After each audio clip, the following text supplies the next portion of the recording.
diverting his attention. It is my privilege to be heard clearly without disturbing the president. And as you go, I don't have to be a boxer to be able to keep you under control. So, sir, Mr. President, I am sure in your 8 years as governor, you have had cause to deal with contractors who collected money and thought it was a Christmas gift. Please, do I have the permission of the House? Osita, please.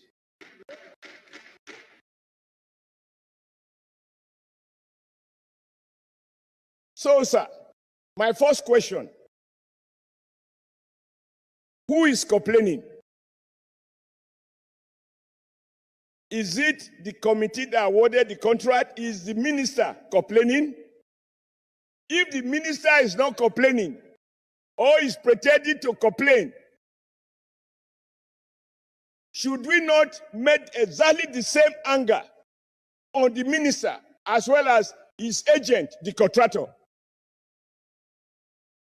When a man who gives you a job can no longer call you to order, there are questions to be asked, and there are hard answers that must be provided. The man who gives contract cannot be helpless unless he compromises his powers. So the anger of my brother, distinguished Senator Orji, should be directed at the Federal Ministry of Works. And like somebody said, evil petty contractors collect money and walk away. And there are no consequences.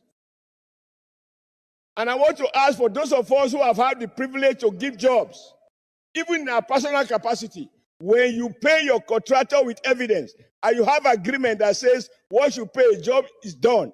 If the contractor doesn't do it, why are you not invoking those sections not only to terminate, but to use law enforcement? Because this is not a civil matter, it's a contractual obligation that can have a criminal implication.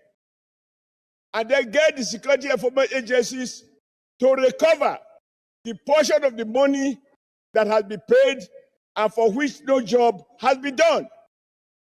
For the committee to now be the one chasing a contractor and the federal ministry seems to be indifferent, suggests that we are directing our anger not to the source of the problem, but to the consequences arising from official neglect by those who are empowered to enforce contract agreement. I therefore submit, sir, with profound respect, but the Honorable Minister of Works is as implicated as any other person. Because in the first instance, he is the one representing the executive in awarding this contract. He has a story to tell as to why his contractor has become more powerful than him. Until we do that, I think we are being misled into chasing the contractor. Who is this contractor that is so powerful? More than the federal government, more than EFCC, more than all the agencies that are put in place to deal with people who are involved in criminal embezzlement of public funds. So I submit, sir, that everything we have said of Julius Berger, we should say even more to the Ministry of Works that awarded the contract. There is no evidence they have the power to revoke the contract, and they have the power under the law to get that part of the payment for which they have not worked, to recover that money to public treasury and award the contract to another contractor under clear terms of contract execution. Thank you. So let us not. Thank you.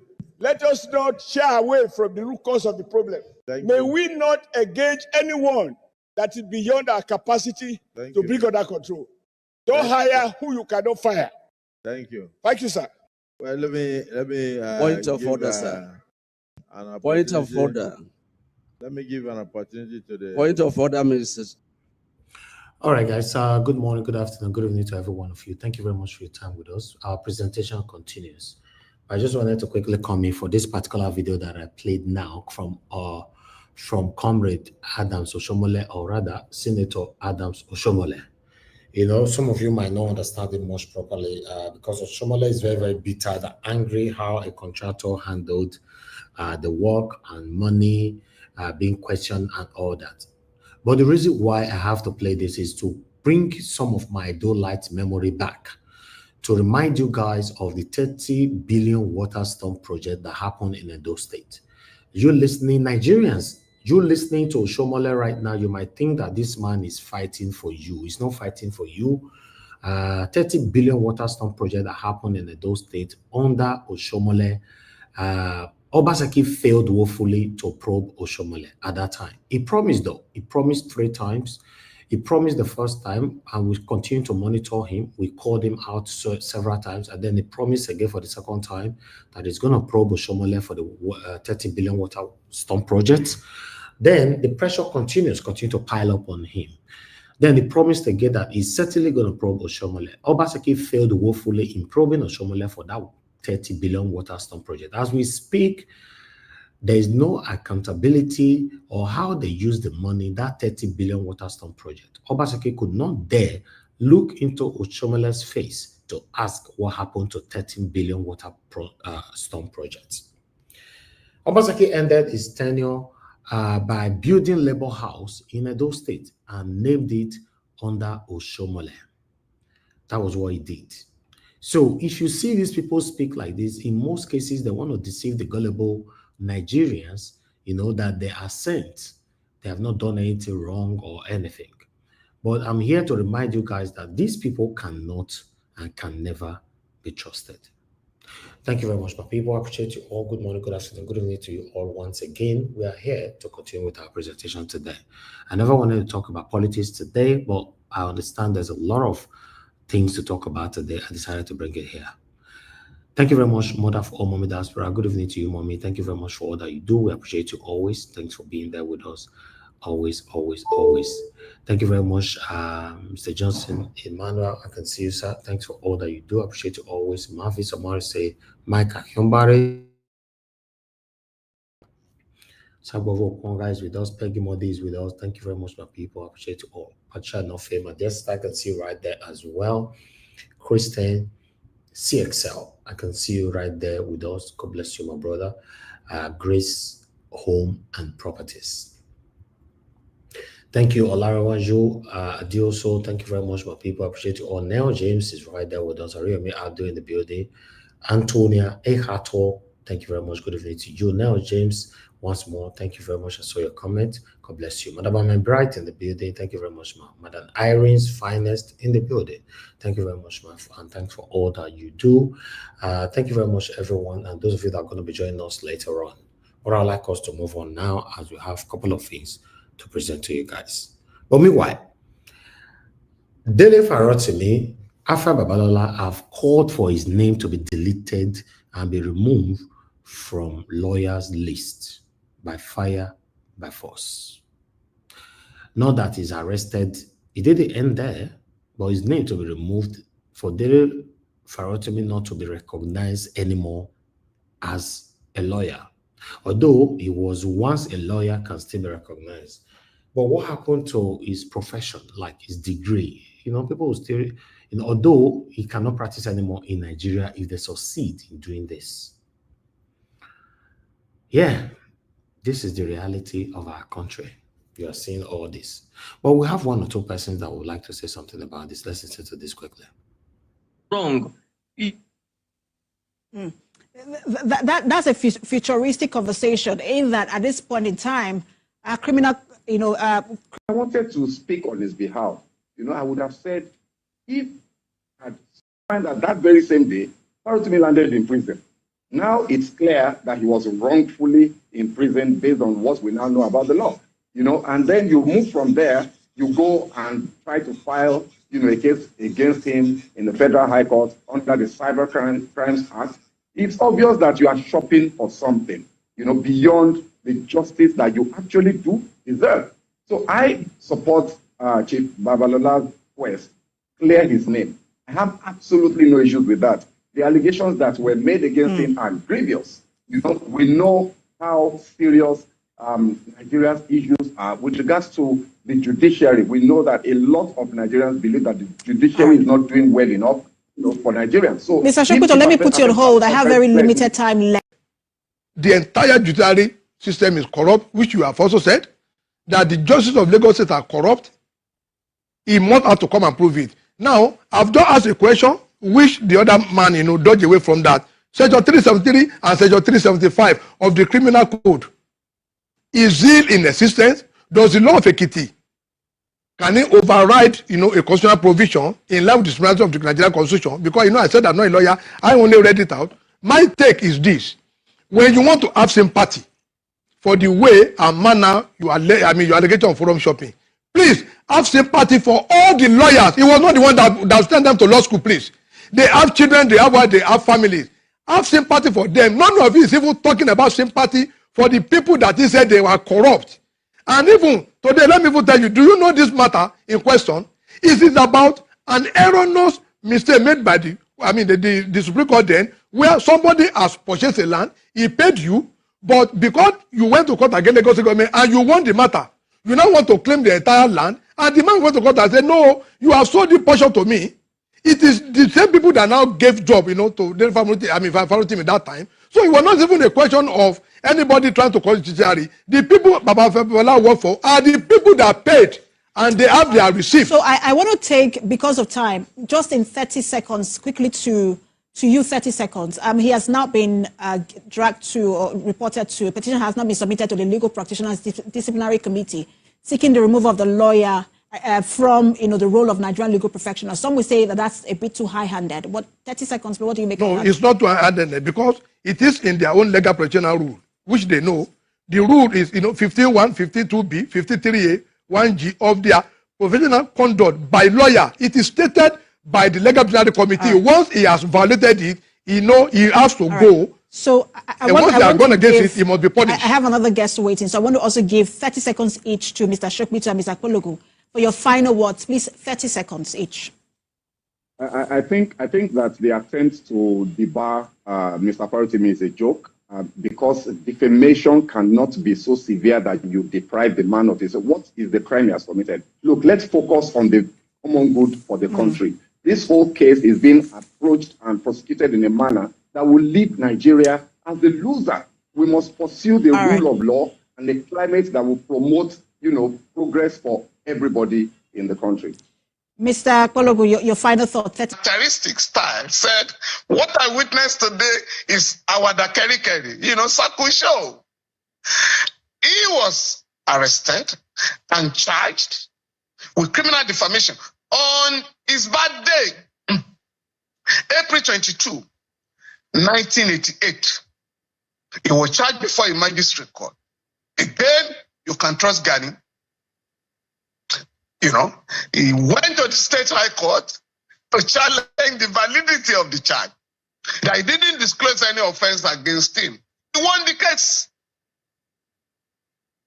And one of the, and I can tell you this, right? Under the military, we're abducted. A lot of the time, we're arrested, abducted in the dead of the night, taken away. But now we are in a democracy where a court will issue a bench warrant for your arrest, it will be executed. At that time, you were just thrown away. We're not taken to court most of the time because we're detained under the State Security Detention of Persons, Decree number 2 of 1984. But now with democracy, if you are charged before the court, you have the right to assemble lawyer to defend you. All right. Say on one occasion, we're charged with, we're told in the prison, we're taken out of Kuje prison, and we're deceived that we're taking you to the airport to go to Lagos, and the driver just made some maneuver. We ended up in the chief magistrate court in Gwagwalada. We're charged with treasonable felony. We couldn't brief a lawyer. 544. So the late Chief Ganifa and myself had to defend ourselves and our colleagues. Treasonable felony. So that was what we went through in this court. But happily, now we're in the democracy. You are taken to court. Get your lawyer to defend you. Thank you so much, Mr. Femi Falana. I thought that Thank you. you will make it an Ekiti affair and there will be a political solution to this matter. But thank you so much indeed. Sure, I live in Lagos. I live in Lagos. But you're an Ekiti man. You can't run away from that. All right. Una for help me ask Femi Falana, what happened between a case and a very dark man? Because as we talk now, I be like say a pa is on the run. No. The matter now, I be like say a pa don't run leave 5 for court. What can they happen? What happened to your case and very dark man? Now, these are the kind of people that is working so hard to bring their face or to win the gullible Nigerians' heart back again, by all means. But nevertheless, we are showcasing videos. Pick on the one that you would like to talk about later on. I appreciate you all, my people. I would like us to move on. Let's take this. Sounds of fighting between the Nigerian army and insurgent groups in the northeast and southeast of Nigeria and criminal gangs in the northwest has reverberated across the country. At one stage, Boko Haram and its allied groups had control of several local governments in the northeast, but they were subsequently dislodged. And since then, the military has slowly but steadily been gaining the upper hand, engaging in what's been described as fast, agile, and superior counterinsurgency operations. But it's had to face new security challenges in the northwest, north central and southeast, as well as a smattering of criminal kidnap gangs elsewhere. So where do things stand now? Well, for the very latest, I'm suitably delighted to say that I'm joined now in the studio by the most senior military officer in Nigeria and highest ranking military advisor to the President, General Christopher Musa, who is, of course, Nigeria's Chief of Defense Staff. Thank you. We're sincere, we're impartial in what we're doing. And that is what Nigerians have seen. And then people are now warming up. Now people are no more scared of reporting because they know that they will be protected. Because somebody feels if he reports a certain thing and then the enemy comes after him, next time nobody wants to talk. But now they can know that they can tell us things, we'll take action, and they're protected. And that suggests that your intelligence gathering is getting stronger. It's getting stronger, getting better, and we're getting a lot of cooperation from Nigerians. Right. Yeah. And the southeast and the insurgency there, what's the latest update? Fantastic. I mean, with the arrest of Samuel Ekpa, you can imagine what has gone up. People are even speaking up in the southeast now for the first time. The stay-at-home thing is now being watered down, and I'm sure it's going to stop immediately. We are working together with the governors. What we try to do now is to discuss with everybody, because we realize that fighting asymmetric warfare is about communication. If you stay off and people don't know what you're doing, you get into trouble. So we're taking everybody around, we're bringing everybody together to know that they have a responsibility to do, and that's what's giving us the successes. And is it IPOB that's the problem there, or are there other criminal gangs and even hired political thugs that have taken advantage of the situation? Because IPOB have consistently denied many of the attacks that are credited to them. Well, they always want to deny it. I mean, basically, but everybody knows, they know it, that they're the ones. It's IPOB and ESN, and again, criminal elements. Normally when there's impunity, a lot of acts of criminality, and then criminals take advantage of that. Everybody wants to be part of it, and that's what's happening. But I mean, insurgent groups tend to want to, admit that they've claim responsibility. Yeah, I mean, it gives them power and, yes. and makes them more feared. So why would IPOB say they're not the ones who are doing it? Well, probably because of the nature of the individuals that are involved. It's a the one in the northeast, basically most of them are illiterate, not too well learned. The ones in the southeast, so they know the implications of what they are doing, and that's why they want to stay away, because in case they have been arrested, they don't want to be prosecuted. So those are the difference we have. But we know them, and then with the arrests, things are really picking up. And the good thing is that we have a good team. Right from the presidency, the judiciary, the National Assembly, the National Security Advisor, the ministers of defense, Minister of State Defense, we are working as a team. And I think that's what's giving us this impetus, because we all know these challenges, and we're facing them squarely. And so we have the Nigerian army battering away at these many security threats. across Nigeria. How much of these collective challenges weakened? The first point, that's insecurity. Literally, I mean, the issue of insecurity has become now a buzzword in the entire country. Insecurity everywhere in the country, and depending on the degree and the types and so on, different states with different forms in terms of the character and the perversity of the insecurity. That's the first point. Second is that yes, the Southeast faces a little bit something that you can say a mixture of ideology and criminality, barefaced criminality. First, there was the agitation movement, but then criminals have taken over much of that.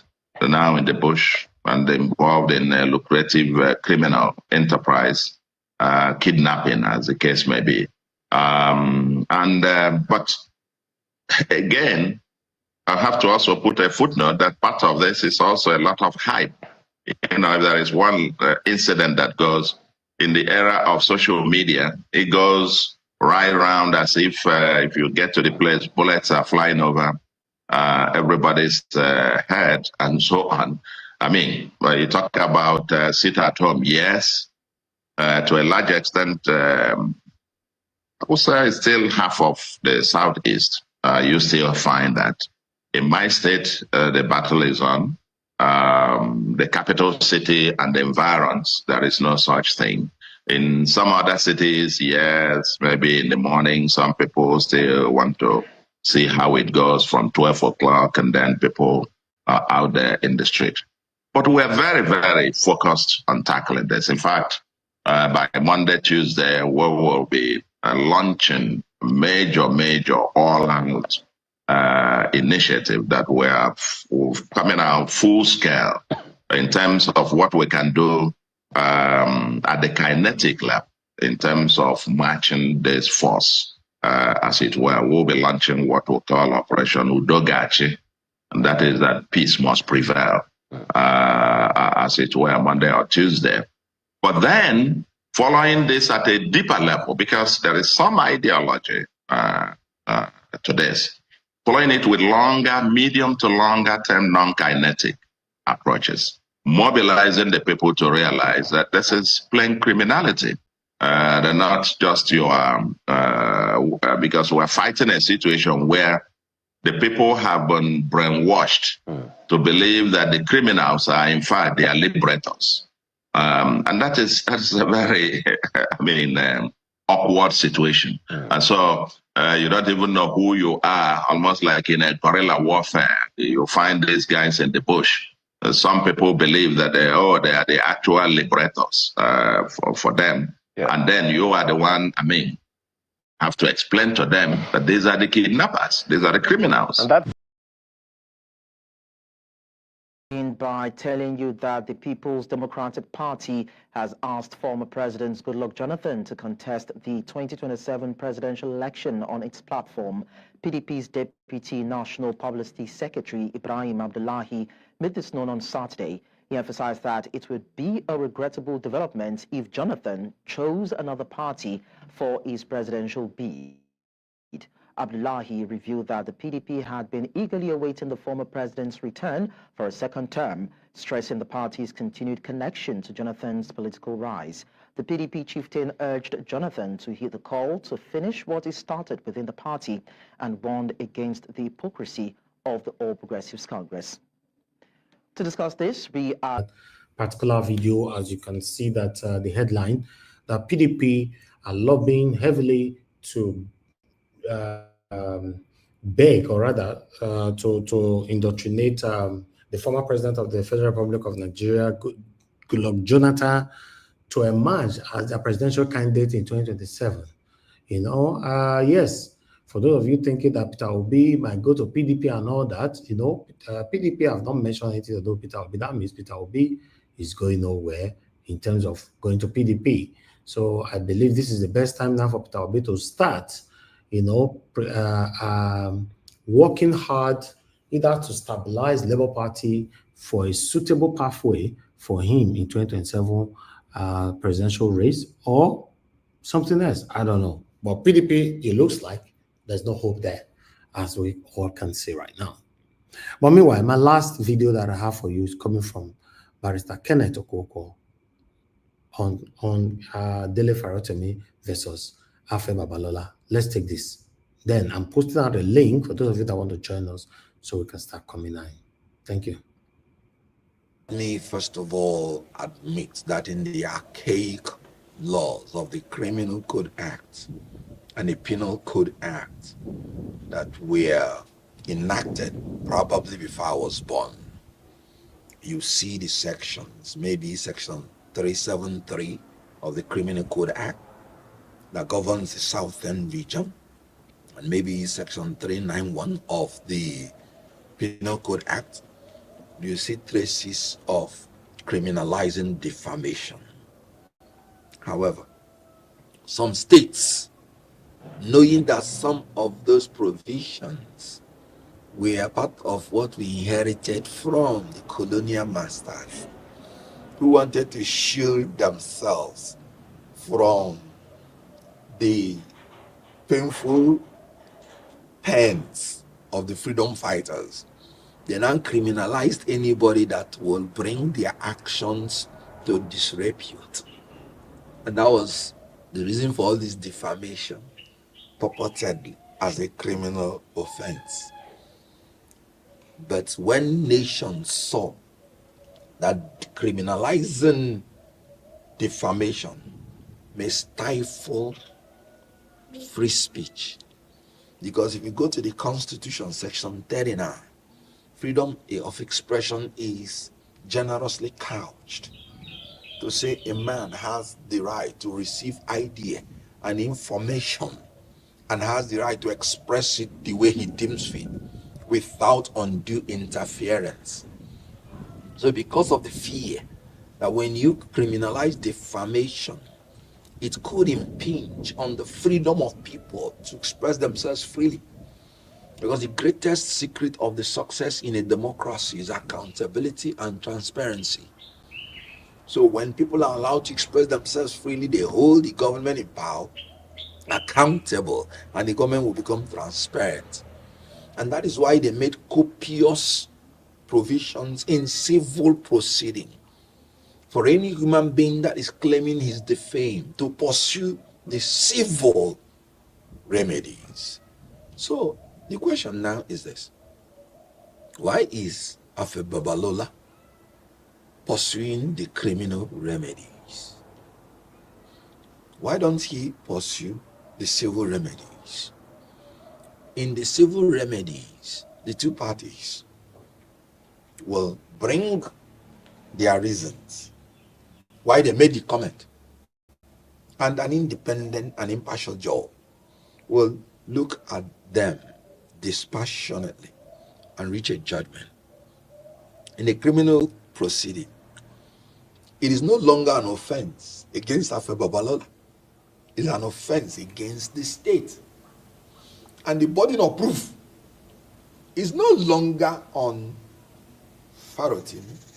The burden of proof is now on the state. And they need to prove it beyond reasonable doubt. Farotimi has the right to remain silent until after the trial without saying anything. So taking him to a criminal court, we are, even in the modern law of Ekiti State, they have jettisoned defamation. I want to presume in their state laws as a crime. Lagos has jettisoned it. Now, I was worried about the statement from Afe Babalola Chambers that if Farotimi can prove himself, he will be released. That has actually portrayed them as colluding with the security agencies, because it is not in their power to release. So confessing that if Farotimi says this, he will be released, is trying to say that they are in collusion with the security agency, that they have the power to detain him and release him. That's the implication. Confirming our fears that this is an intimidation. Why arrest Farotimi before you conclude your investigation? The Supreme Court has made it clear. You don't arrest a man and run around for investigation. You would have concluded your investigation, then you will arraign him in court. Then why go to court to get a remand order to remand him in prison? You just want to intimidate him and punish him unheard. They were saying that they've invited him to come and he didn't come, and that was why the remand order. Excuse me, before that time, Farotimi granted a press interview that, look, oh, he's hearing, oh, that they know where to get him. They know where to serve him any paper. Meaning he is actually owning up publicly that he has not received any summon or any paper. He said there is a conspiracy, and he said no Nigerian should cry for his freedom. That all Nigerians should insist that they should take him to court. Upheld and that parties comply with court judgments, orders, rulings, and decisions. And the courts of law have several rules to play in this enforcement process. There are judgment enforcement mechanisms by which courts provide various mechanisms to enforce judgments, including risk of execution, garnishment, and attachments, and these tools allow the winning party to collect what is owed to them. Hearing of enforcement actions, motions, and applications related to enforcement of judgments. You have contempt of court proceedings. If a party refuses to comply with a court order, the court may hold them in contempt.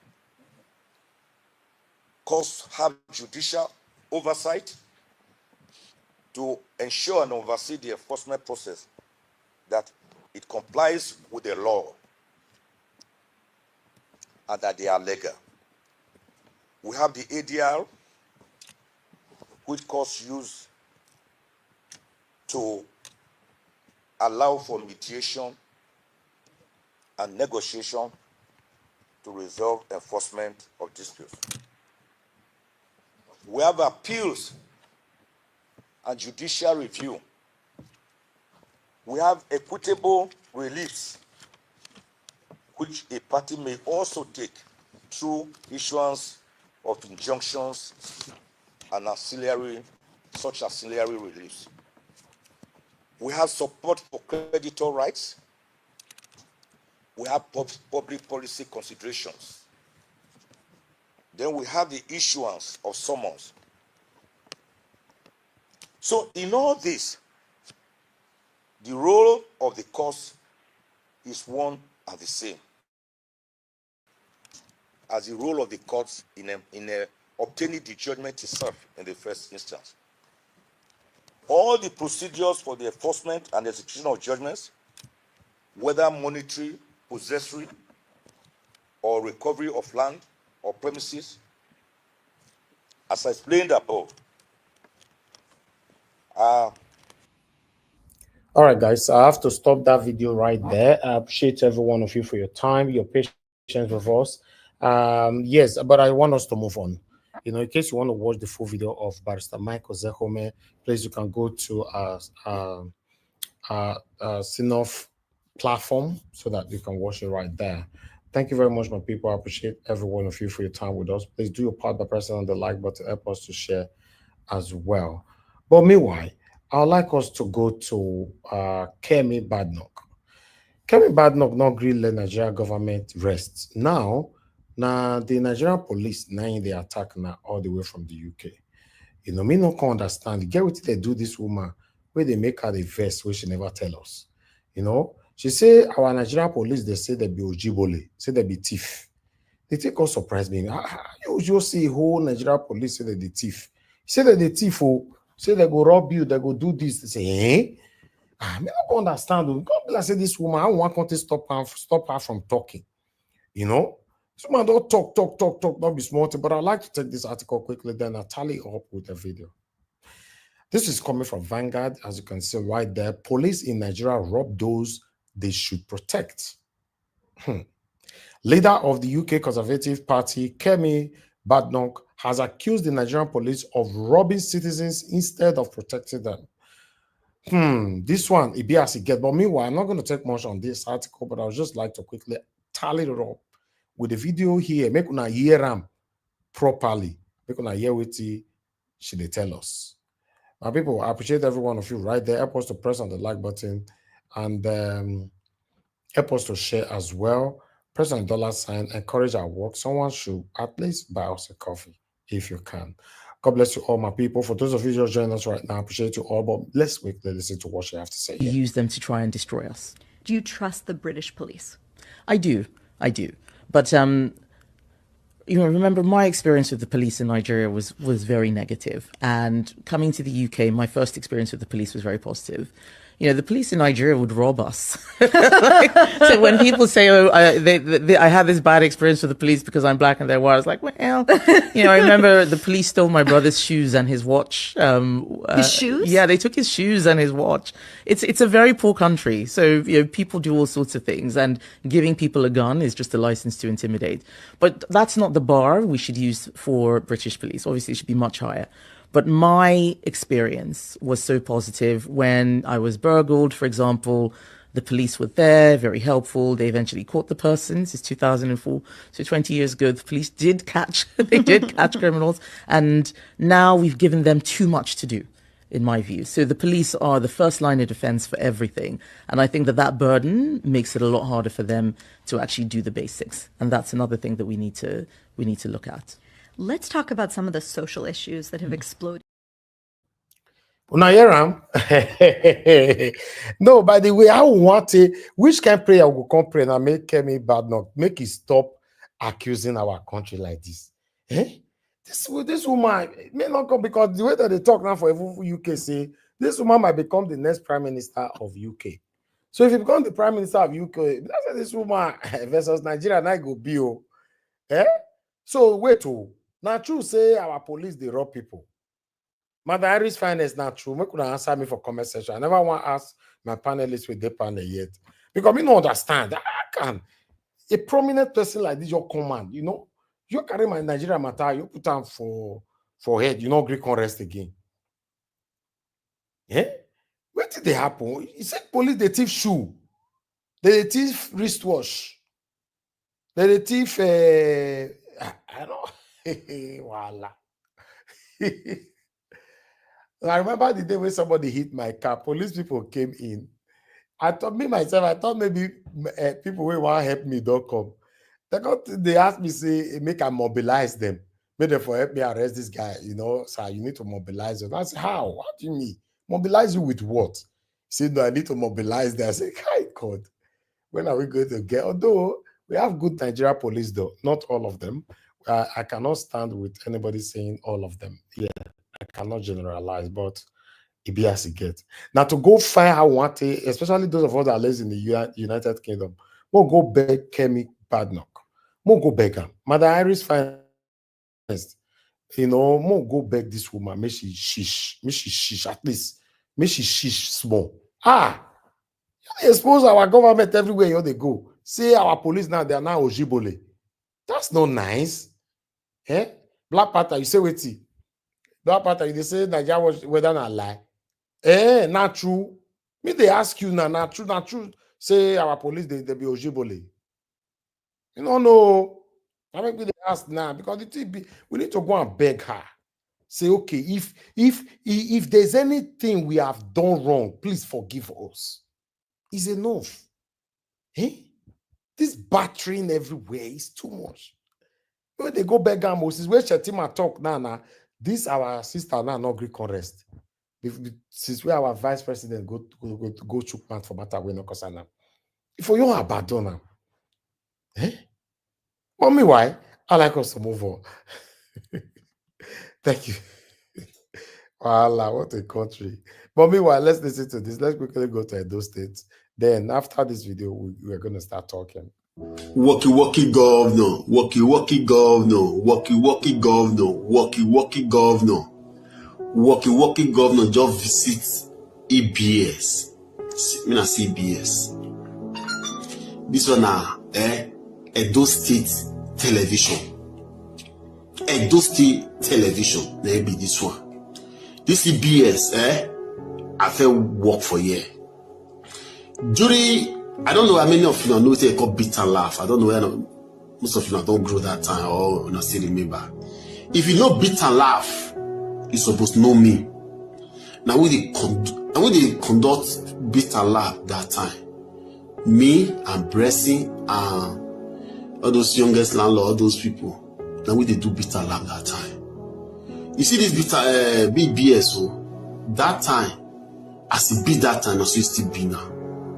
See CBS, state television, EBS, Edo Broadcasting Service, where Obaseki neglect for good 8 years when he do governor for the state. He neglect time. Everything when Obaseki do for Edo State abandon, uncomputed. Stella Obasanjo Hospital, uncomputed. Water fountain, he don't even go there at all. He don't go there. CBS now, ABS now, they see so Edo Broadcasting Service. He don't even improve, huh? You know, even say me credit grass when he did the compound. You know, even they pay the security when he did the gate. You know, even say me face the compound because those days I pass as it did so. You better pass. You better pass. Me not CBS now. Obaseki, if after I don't finish doing my funding, then I say, as it stands so, I will support Senator Modope, working governor, to probe you, because I will support her, because things I'm seeing for the state, good. Good. All right, guys. Thank you very much. I appreciate you all. Thank you very much for your time. Yes, I would like Mark to put a different topic out of politics right now. In case anybody want to talk on this, Peter Obi video they trend, although we showcase this particular Peter Obi video about I think that was 3-4 weeks ago when he went to this podcast on YouTube. So yes, there's a part where Peter Obi talk and say, even though your wife come out go sleep with another man, not concerned, I mean, not go ever leave your wife forever. Your wife, not be your wife. So a lot of people are now sharing this particular video now, calling Peter Obi a legend and rainy praises on him and all that, but I'd like us to quickly listen to that part again. Listen to Peter Obi talk for you. No matter what my wife do today, I can't stop marrying her. And I can't separate with her. I can never, even if he likes, let her shoot a gun to shoot me. As long as I'm alive, she's my wife. That's it. That's me. I can tell you that. As long as I'm alive, I won't marry, I won't have anything. She is my wife. That is sealed. Finish. No matter what she does. No. Whatever she like, let her do. Because what is she going to do that will offend me? What? Maybe have an affair? It's our business. It's not to me. They will say two of us. They will say Peter Obi is a very good man who married a woman who is. That's it. Nobody can describe me. You can't quantify me with the life of my wife or my children. No. We have different lifestyle. Even if I'm traveling with my wife, people have seen it. People have seen my wife in business class. They've seen her in first class, I'm in different class, and we're in the same plane. Because that's what suits her, we don't quarrel with it. It suits him and it doesn't conflict my interest. If I travel with her, people will see it. She's in business class, I'm in economy. It doesn't, no, it doesn't. It suits her. We're not quarreling with. All right, but people, Peter Obi not come out for another area again, So my people on the comment section, if you are listening to me right now, all our spectators, what's your take on this? If your wife goes sleep with another man, you go leave him, or you not concern you as Peter Obi talk him. Peter Obi said there's nothing on earth where go make him leave your wife. In case you don't understand, that means no condition at all. It's not your day. We go make him say he can't wake up, can't say it's over. You say anything. I will not describe your wife when I not describe her like that. If your wife come on go cheat today. Say now her name, now they go drag, not be your name. It's part why they say, for example, somebody want to drag me on this platform, drag me by what I do. Not drag me by what my mama do, my papa do, or my brother do, my pikin do. No. Drag me. Say, now Elvis do this thing. You drag me. I don't mind. So you got to drag me, say, person way near me or my blood, they do something, they drag. No. This, I support to be on that area. But that one say, even though my wife go do tele, and all those kind of things, you know, go live on. I don't know how soon I go take this matter, but still. But I have another video where I will tally this particular area sharply, you know, whether I still agree with this particular one. For the past 1 week, we've been discussing the other room matters consistently. And because YK is just into this matter, we have to discuss it just one more time again. So if you remember that controversial video that went viral about a doctor who had said that men cannot survive with just one woman, that apart from your wife, you should play outside matches if you want to live long. So joining us on he's a doctor himself right now, Dr. Rashid Adedakwabasi. He will be discussing in depth with us on the reason he said that, because this is Ladies of Your View. Your View is the #1 all-female breakfast on Nigerian television. Everything has to do with women is said on this show. So for the audacity for a man to say that outside, it's only right for him to come to Your View, to come and lay his case. Are we really scientifically saying that the only option for a man is to have multiple partners as a way to deal with his inability to control himself? My point to you is, whose morality are we defending? You as a female, you are run by estrogen. I'm run by testosterone. My testosterone gets converted to what is called DHT. That DHT is the only source of food for my prostate. The only exercise my prostate gets is erection. So the study came out that if men ejaculate 4 to 7 times a month, they have 30% increased risk of prostate problem. If you can give 21 times to your man, please, I'm on your team. Honestly, if you cannot do it, I advocate and I believe medically that the man should outsource it. Unayeram, if you hear me now, if you cannot give your man 21 times, they say make your man make a jackba enter streets. You hear that? Not be me talk amo. You cannot come for me now. This man, don't they talk. Tele, now not be smarty. He say if you join the category they give your man 4 times in a month, make you expect him make a jackpot enter streets. But if you be part of the people where they give him 21 times in a month, that man make no jackpot or make you all day one place there. Not be me talk him. Now as we see him. But meanwhile, my people, I just want to make I put that one. I appreciate you all, my people. God bless that. I guess Alois, you're on the backstage. I can't see you though, but I know you're on the backstage. When I don't see you, you will come in. Thank you very much, my people. I appreciate every one of you. Those of you that want to call into the show now, you can call in now so that we can start talking. You know, I'll just wait for the next 10 seconds so that see if I'm receiving any call. If not, I'll just move straight to the panel on Organ Midwest people. Thank you very much, my people. Right there, mother of all mommy diaspora. Good evening to you once again, mommy. Thank you very much for all that you do. Oga Abo, I appreciate you, sir. Thanks for all that you do. Thank you, Mother Iris Finest. Thank you very much, Christine. CXL, my brother Black Panther, Kingston Ogeria here, Willie, Mr. Johnson Emmanuel, and many others right there. James Mark, I can see you as well. Thank you, my people. Madam Ame Bride, Victoria, Samudia Man, thank you. I see you all. Peggy Modi, and many more.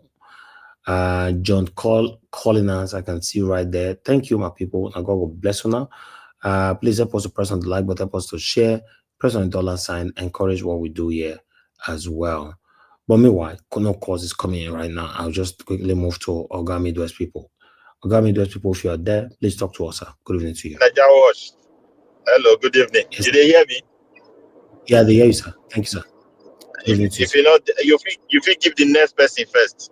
Yeah.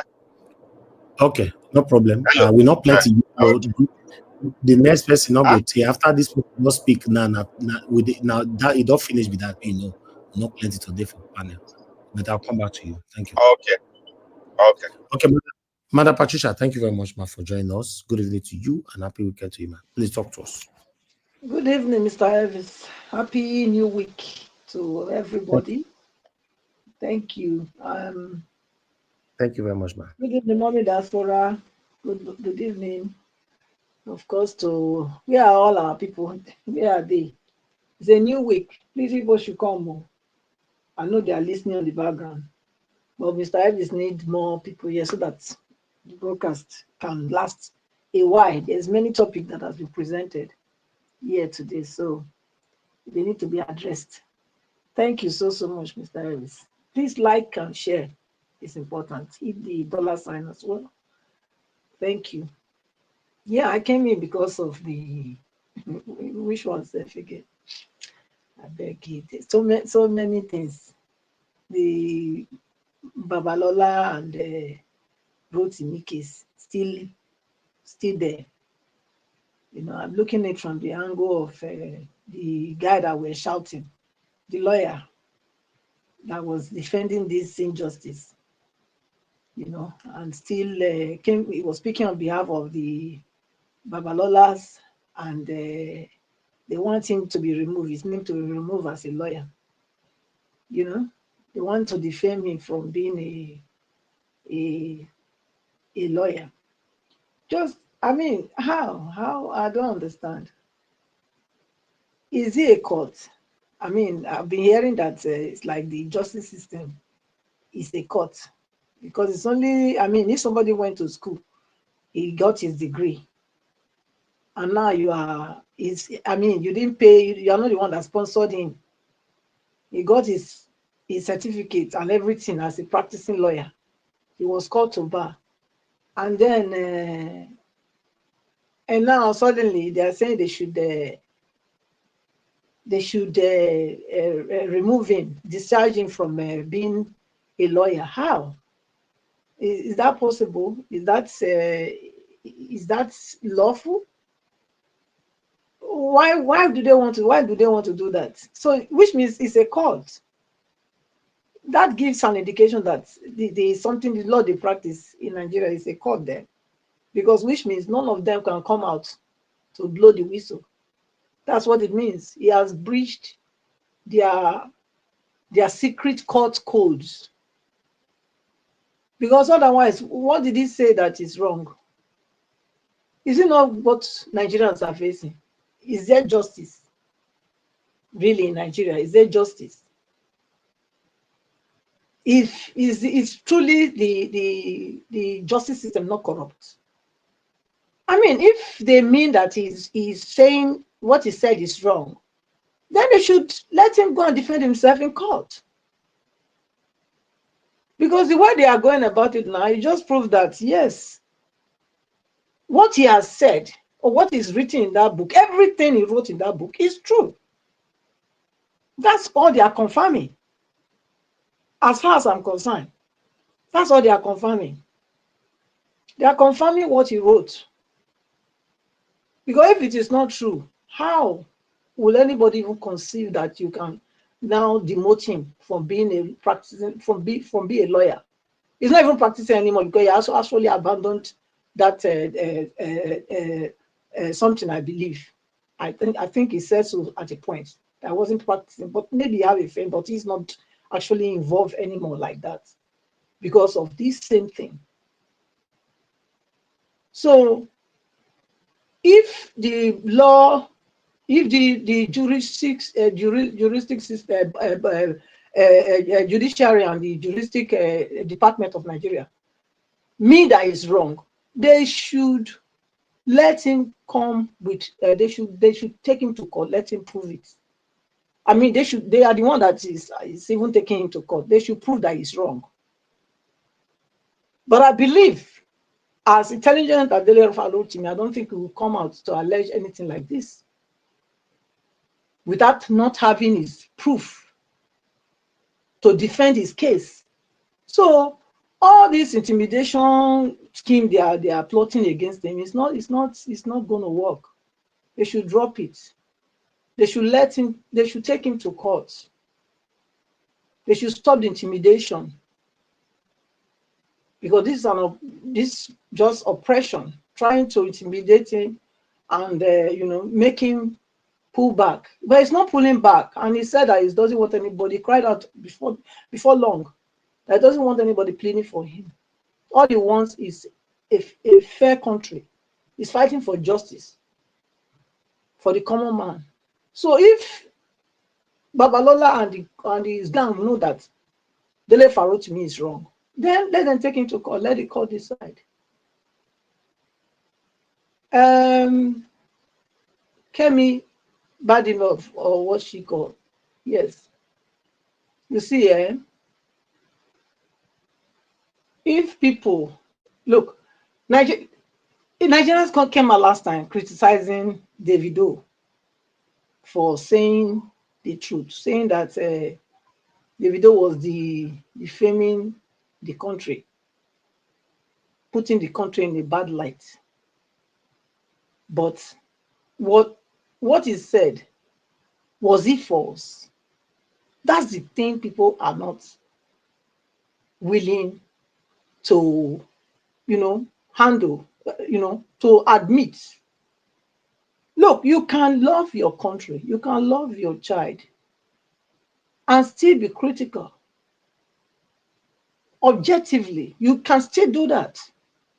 It doesn't mean that because somebody is saying what it is, speaking truth to power, then the person doesn't love their country, or the person is anti, what they call it, anti the country. It doesn't, is sabotage in the country, because they are very quick to give names,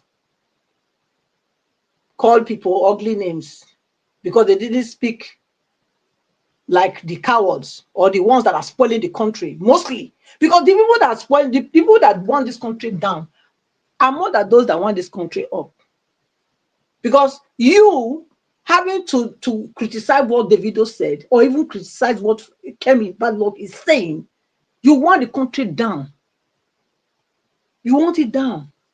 Until we admit that something is wrong with us, we are going nowhere. How do you think you will solve a problem that you don't admit that you have? How is it possible? For you to deal with any situation, you have to first know that you have this matter to deal with. And it doesn't matter wherever the person says it or whatever he says. Out of frustration, people say things, because who wants to see Nigeria the way it is now? Who wants to see it that way? Who wants to see Nigeria the way it is?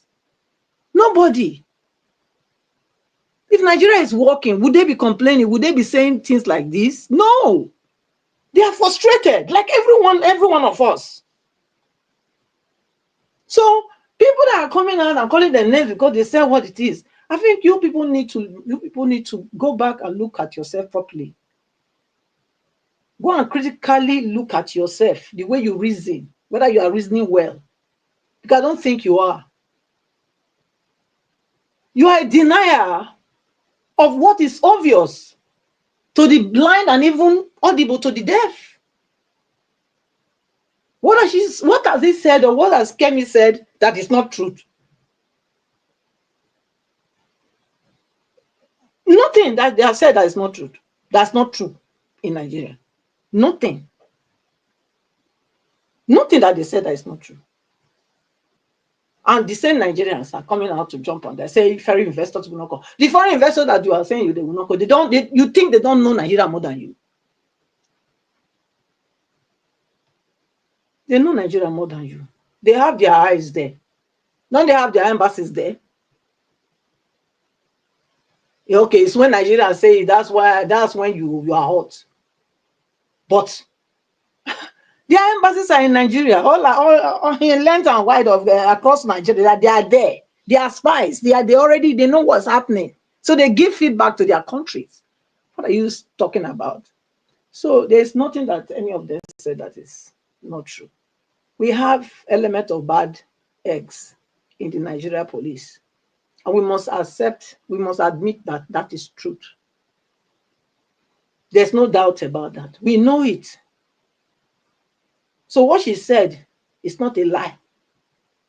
For those of you that like to always defend something that is indefensible, in pretense, on the guise of saying you are defending your country and you are pulling the country down.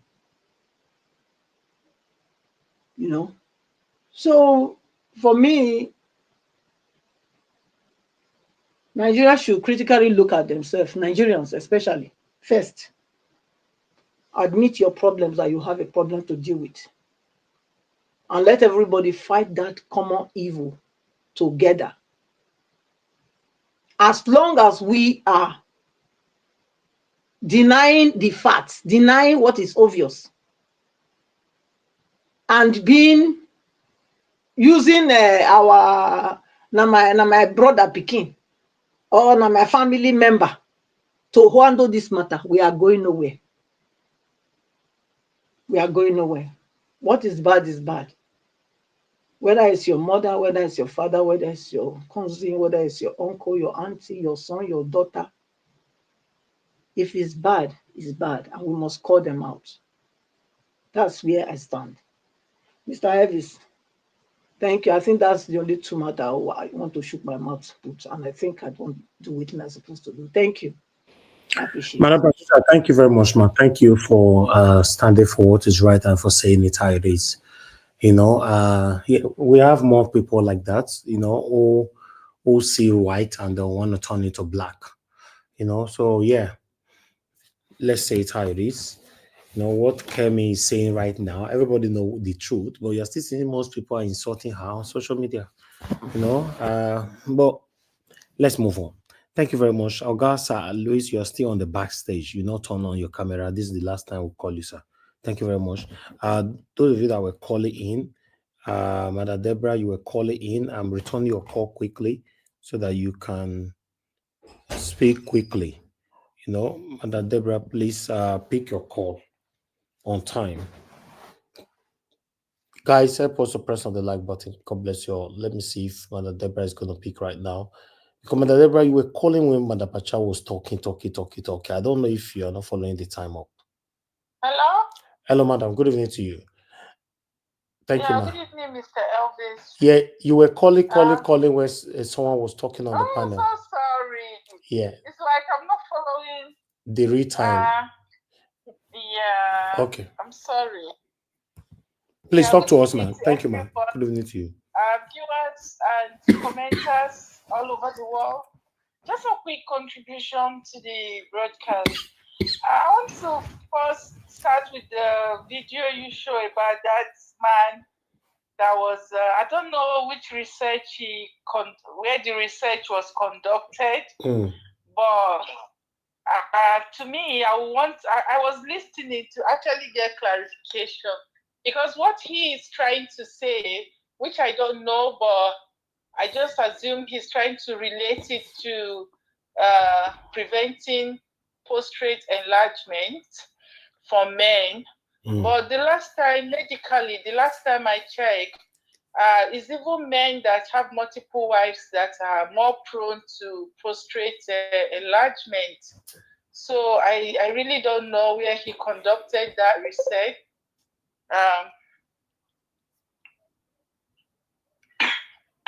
Are you there? Hello? Go ahead. We can hear you. Network. We can hear you. We can hear you. Hello? Madam Deborah, we can hear you. But we are hearing her though. I don't know. I think we are hearing you. Maybe you need to call back. Let her call back because she just continues melody. She just continues melody. Hello, can you guys hear me? Can you hear me? Yes, Najawash, we are hearing you. We are hearing you. We are hearing you. Okay, thank you. We're also hearing her. Thank you. All right, Madam Deborah, we can hear you. You know, please go. Sorry, I don't know what happened. I got my network. Okay, go ahead now. Talk to us. Interrupted. So as I was saying, I said I want to know, because I've not seen that research done over here. So I want to know who conducted that research, because I work a lot with old people, and I know that there are many old people over here abroad that have one wife, and they've lived long, and they've lived up to 100 years. So I don't know that research. No, Madam Deborah. Yes, a lot of people, I know a lot of people as well in the UK or even in Nigeria that have one wife that live more than 100 years. But what the man is saying, maybe these wives that you are saying, this one wife were giving more than 21 times in a month. These are areas you need to address. He said if you have one wife and this woman is giving it 21 times in a month, yeah, you can live more than 2 million years. That's not a problem. But what about the wife that give it only 4 times in a month? That's where he's talking about. You are not addressing it. Mother Deborah, why are you bypassing it now? Eh? So he's more concerned about the frequency. Exactly, Yeah, 21 times. Yes. Frequency. But even in that respect, if I have to critically analyze it, I still will not fully agree make somebody live long. Not fully accept that, because there are still people who are reverend fathers, people who have decided to be not to even get involved at all. They still live long. So I'm not going to really agree with him completely. Yes, it might contribute to some. It might really if somebody is happy and your hormones are, yes, it can improve your functioning. I agree with that. But to say that's what will make somebody live long, I disagree with that. So Mother Deborah, you are supporting those that give the service of 4 times a month. No, Mr. Elvis. Okay. My issue with that statement is because he's saying that will make somebody that will make a man to live long. And I disagree with that, because he's not actually talking about living long. He's talking about prostate cancer.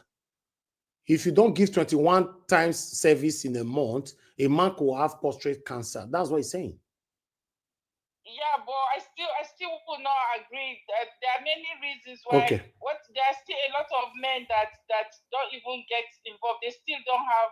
No, but how do you know that man is not getting 21 times, Mother Deborah? How do you know? Well, what I'm trying to say, I cannot until I see the research, and I cannot fully accept if that research is really what he's saying is true or not. Okay, so thank you. Let me go to Peter Obi's statement. All right. Like what Peter Obi said, I really don't know if he's just joking or he meant he's serious with what he said. And sometimes people just say things. He has not really been in that situation. So sometimes people say things when they are not really in that situation. So I don't think he will be able to really say what he can do if that has not happened to him. It's like a lot of people will say, oh, if I'm the one, I will do this. But when it has not happened to you, you really cannot say what you will do. God bless you. When faced with a situation. I agree with this. I think, except if you have experienced something and people see the way you have handled it, then you can say. But if you haven't been in a situation and you are saying, no matter what happened, I'm not just going to accept such a talk, because it hasn't happened to you until it happened before we can know whether he can really deal with such a situation. Thank you. And to me, I think he's just for fun. I don't think he meant what he's saying. Then regarding PDP, in my own opinion, Mr. Elvis, I just think PDP are just looking for a way to allow APC win the election, because this route they are going, saying Jonathan is coming back. I don't think Jonathan is going to come back. And even if he comes back, there's no possibility that he's going to win. I just think they are just trying to, that 2027, in my opinion, they are just trying to help APC to win the election. That's what they are trying to do, because they kind of would not want anybody that would threaten APC. Because I'm saying that I think Tinubu is losing the northern vote, and he's feeling threatened. So he feels if another northerner run against him, he might have issues, because obviously the northerners are not happy with what he's doing. So I think they are just trying to do that in order to help APC. That's what PDP is trying to do by saying you want to bring Jonathan. I don't think that's a good idea. And Thank you. that's Thank you, Mother Deborah. Let me just quickly say something about Dele Farotimi. Okay, In my quick. opinion, everything they are doing to that man is just intimidating into silence. They are just going to end up maybe putting him in jail, or it's just a form of intimidation. And I really hope that I don't have faith in the Nigerian judiciary. And what they are doing to him is to use him as a scapegoat, so that in the near future, people will be afraid to criticize the government. Obviously, they've all seen what Tinubu has done to buy the judiciary and become president. So anybody who has money now will begin to intimidate people. So that's that. Thank you, Mr. Elvis. Thank you, man. Continue Thank you your so good much. work. I appreciate you. Thank you, man. Yeah. Yes, Bye. Bye. Okay, guys, I appreciate every one of you. Thank you so much for your time with us. I would like us to go back to the panel again. Let's see if Oga Midwest people is ready to speak to us now. If you are ready, sir, unmute yourself. Please talk to us. Good evening to you once again. Oga Midwest. Thank you, Midwest. Good evening. I greet your house. I greet everybody. I hope you're hearing me. I hope you guys are hearing me. Hello? Yes, we can. Yes, we can. Okay. You know, you showcase so many things, but that of Farotimi, I don't want to go there so much, but because Nigeria law somehow is very complex. Sometimes I see lawyers, they will tell you subsection. After the sub, you constantly see the sub cancel the main law self. So it's just the situation we find ourselves. But in a nutshell, what they are trying to do is to silence anybody that would criticize the wrongdoings of the country. But it's very unfortunate now. A Nigeria origin is already heading a political party, a strong political party in a very strong country, a country that have influence, a big influence over our country. We cannot deny that fact. And that person is speaking. And everything she's saying is tally with what Farotimi is saying as well. I think maybe she will come to Judiciary very soon because she have talked to the politicians, she have talked to the police now. Maybe she will go straight to the Judiciary. And those who said that because of what Farotimi did, investors will not come. No, the answer is very simple. The countries or powerful countries that really have investors, they have embassies in Nigeria. And inside those embassies, they have those who are in charge of commerce. They report to their country almost on monthly basis. There are those who are police attaché. There are those who are also military intelligence gathering people. How we try to make friends with other countries. Are we making friends that is threatening their interest? They spy on them, they listen. They know better, more than even we the Nigerians. Just that they don't want to talk. Some of those things enable them to make decisions about how to deal with us in every issue. So they should have that one in the back of their mind. And because even most of the gadgets they use there, they manufacture them. They service it sometimes. They're in charge of the telecommunications and then many things. So they should not be accusing the statement or blaming the statement or actions of one individual within Nigeria responsible for investors, not for our country not being attracted to investors. So it's just lie. And I will go straight to, I think you show Peter Obi's statement. I don't really understand what he was trying to say there. It's quite very confusing. I hope he should go there another day and try to correct it, because he was saying he's not going to divorce his wife, which is very good, giving assurance that he's fully committed as a man that wants to lead the country, is willing to show good example. However, from the biblical point of view, which I strongly believe that he also claimed to share faith with, even Jesus Christ said, on that condition, the marriage can end. So I don't know where he's quoting his own from or whether he was trying to joke, because it's not something anybody can tolerate. It's not something anyone pray to witness. So it's not an easy something at all. So we are all human beings. We need to be honest to this fact. So maybe he have to clarify that. I'm not in the same page with him when it comes to that kind of statement he made. That is one. And I would like to touch about waka waka governor, as that man said. The truth of the matter is that in Benin parable, or where that means people's character is just like a cloth that someone spread on the sun. So everybody that is passing by will see it. So that's it. Now that the previous governor is out of office, I just pray that the new governor should see that previous governor's error, mistake, learn from them and avoid them. That's just all. Try to be good to the people. Try to listen to the yearnings of the people. I know it cannot solve all problems, but the one you want to do it good and let people see it. Than touching everything and at the end, there's nothing to show for it. So that will not help his political career. It's very unfortunate that that's the situation we find ourselves, because 4 years ago, Edo really gave for Baseki what it takes to be governor. They gave him all the support he needed. They make a lot of sacrifices. Many people lost their family, their loved ones in their family because of that election. Now, nothing to see a better Edo with different foundation and different direction. That would be good for everybody. But it's unfortunate. I can say many people can testify that their expectations were never met. So, but I know you still have people praising and they want us to see everything from the angle they are seeing it from. But politics is not like that. We must have diverse opinion. But fact can never be denied. If I wish there are tangible things, those people would have celebrated him. So it's very unfortunate.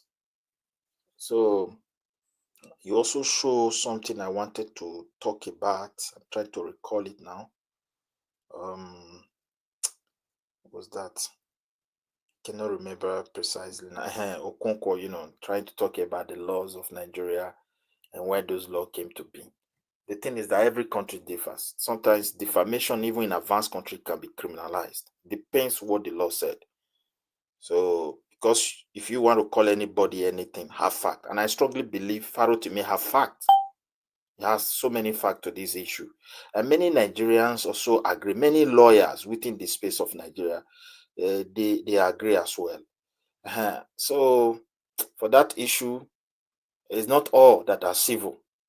So, but as far as Nigeria issue is concerned, whether it's civil, it's criminal, I think influence and personality speak louder than the real law himself. We need to agree on that. That's just the major issue there.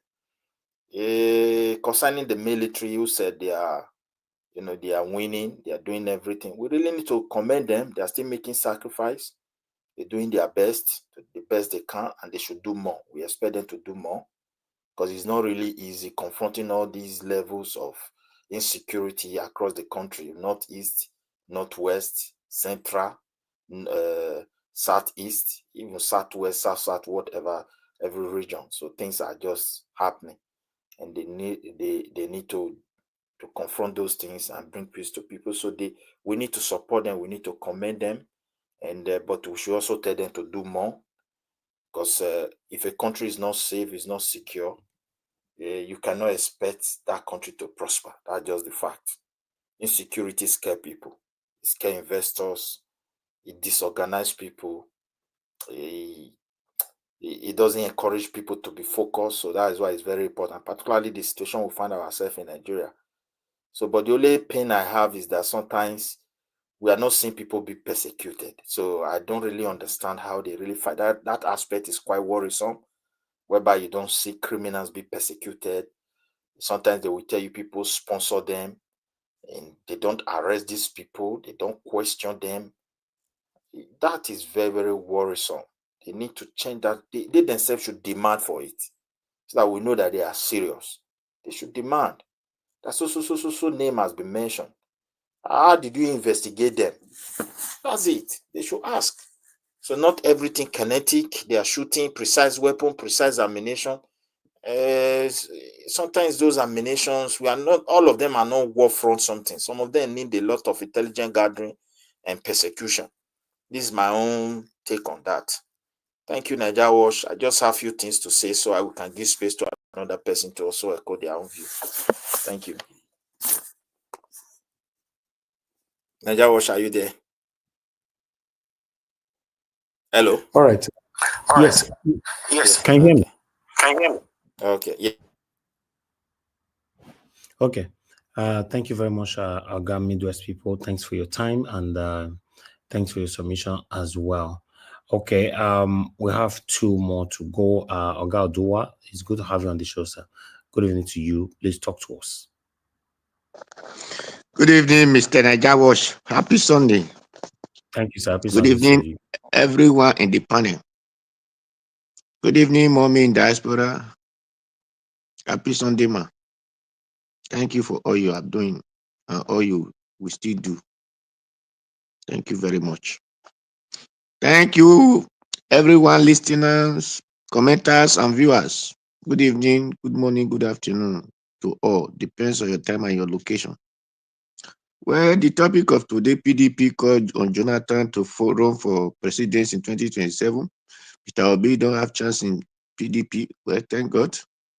Sit at home, others, and they are brainwashed, think that those will liberate them. Okay, we are okay. Affair Babalola for Farotimi to be removed as a legal practitioner, whatever. It's no problem. Now, let me go through the Farotimi and the Babalola.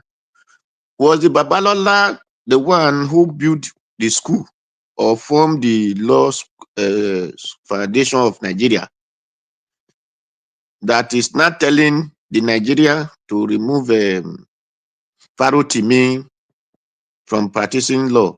The money that Farotimi spent in school, that they're not giving that certificate, with Babalola refund all those years that the school of the Nigerian law waste Farotimi.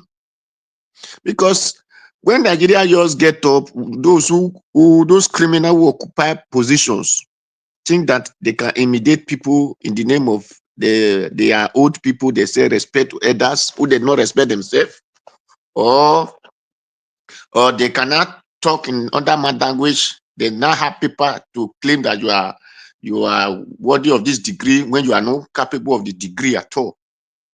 Babalola proved that judiciary in Nigeria, if they are not criminal, was Babalola not in Nigeria when the court that in 2023, when the lawyers and the judges, when the judges, let me know even lawyer, when the judges were asking the audience and asking PDP people, are they going to go to market and look for evidence? Was the election done in the market? Was it not done in schools and all the posts that they make for election for people to participate in election? Then they could not say they will go to all those places and ask. That they were now referring themselves to market. Was Babalola dead? Was he not alive? Why can't team questions those people?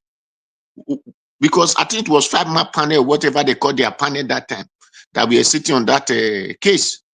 If Babalola is a really practitioner, he have the dignity that he's claiming to be, why did he not question that statement from the judges?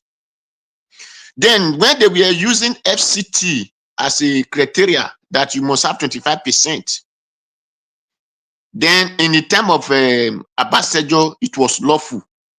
When it now come to 2023, it was no longer lawful. Why did Babalola, if it's really have a name, as people are trying to claim to him, why did he not question those judges who made that statement that is no longer legal? That this thing was legal in 1999. Then what not change it? Because the constitution have not changed. They did not change it from the constitution. Then why did it not change when it now become 2023? Because since Nigeria said constitution as super, constitution as super. Now the constitution did not change. Even the constitution still make it mandatory that it must be.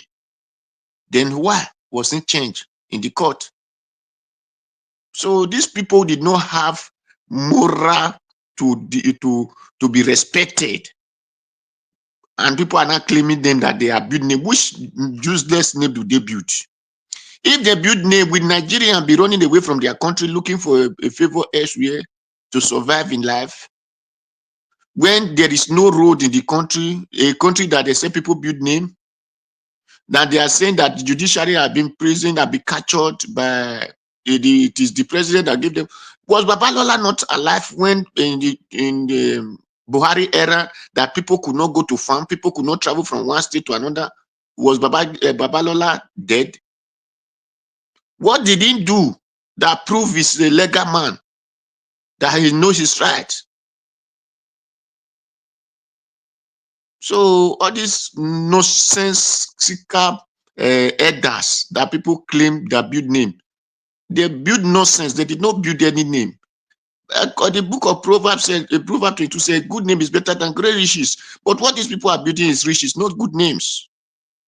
If they say what Farotimi is saying is like, they should then first thing that he have proved that Farotimi was what he said is true was the use of arresting Farotimi. Him as a legal man, who people will say is a legal practitioner, know that the first thing he's supposed to do is to serve Farotimi paper from court. Then Farotimi did not, Farotimi refused to show up. Then that is where they're supposed to go arrest him. Then why must him as a legal man just go to police station to go arrest Farotimi without filing of paper from court, without order from court? So automatically have proven the illegal and the criminality of what he said he studied. Because as a law person, you're supposed to know that you have to follow law. But he did not follow law. Because Farotimi, nobody said it was criminal.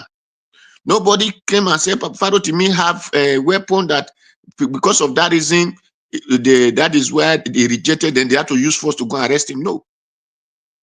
He did not send anybody to his office that he said Farotimi fight him from his office that refused to obey the instruction from the court. That is why they sent police to go arrest him. So automatically have shown the criminality of their judicial system. He has confirmed, Babalola have confirmed it clearly without argument. So for that, because of their wrong practicing, they can not gang up and say, okay, let them withdraw. But if they are withdrawing, they will also compensate Farotimi for the time wasted him to practice law. And the money he spent, then they will pay and compensate him for those things, because the money they collected from him has to be refunded. So that is for that. Then for the soldier who claim they are winning war, I don't know the war they are fighting. People say they should be praised for that. How many of the so-called Boko Haram that they recruited in Nigeria soldier that these people have said they put into prison? Because a soldier man said that in the video that time that one day one of these Boko Haram will become the president of the country. Has this soldier people arrest that soldier man? And all those Boko Haram that he said he will become a president of this country, have them arrest those people? Now, those Boko Haram that the Buhari went and built house for, has they arrest those people and put in prison? Why the people of that community are not living in camp? Has this soldier returned those people from the camp to the communities to say, go and live in your community? Those people are still living in primary school today. So you come and praise them for what? So, because, anyway, when anything receive, we have to say things the way it is. These soldiers, they are the criminal. Thank God the man even said it with the man that the enemy between the criminality. Why must you call kidnapping as a criminal? Say it's just a thief. No, that is terrorism. Who terrorize a whole state? Who terrorize a people that is traveling? He says a business. Kidnapping become a business. Terrorism is a business. And evil things are business, whether good or bad, they are business. So the way you deal with it will make the business not to continue. Because those people that we are doing, they call it kidnapping. We see the way that those who could not pay the money they request for, they will not come back alive. Then how many of those people that are doing the business that they said they have tracked and they have captured them and they use them as a scapegoat for others not to involve into that such business? No. Then which kind of praise are we going to praise this to their people? Then thank God, then for the police, I thank God that our sister in London, thank you for you are saying our mind, person like me. Because Nigeria police, most of them are really criminal. So when he said that, yes, because he said they stole her brother's shoe, and it's truth. It's truth.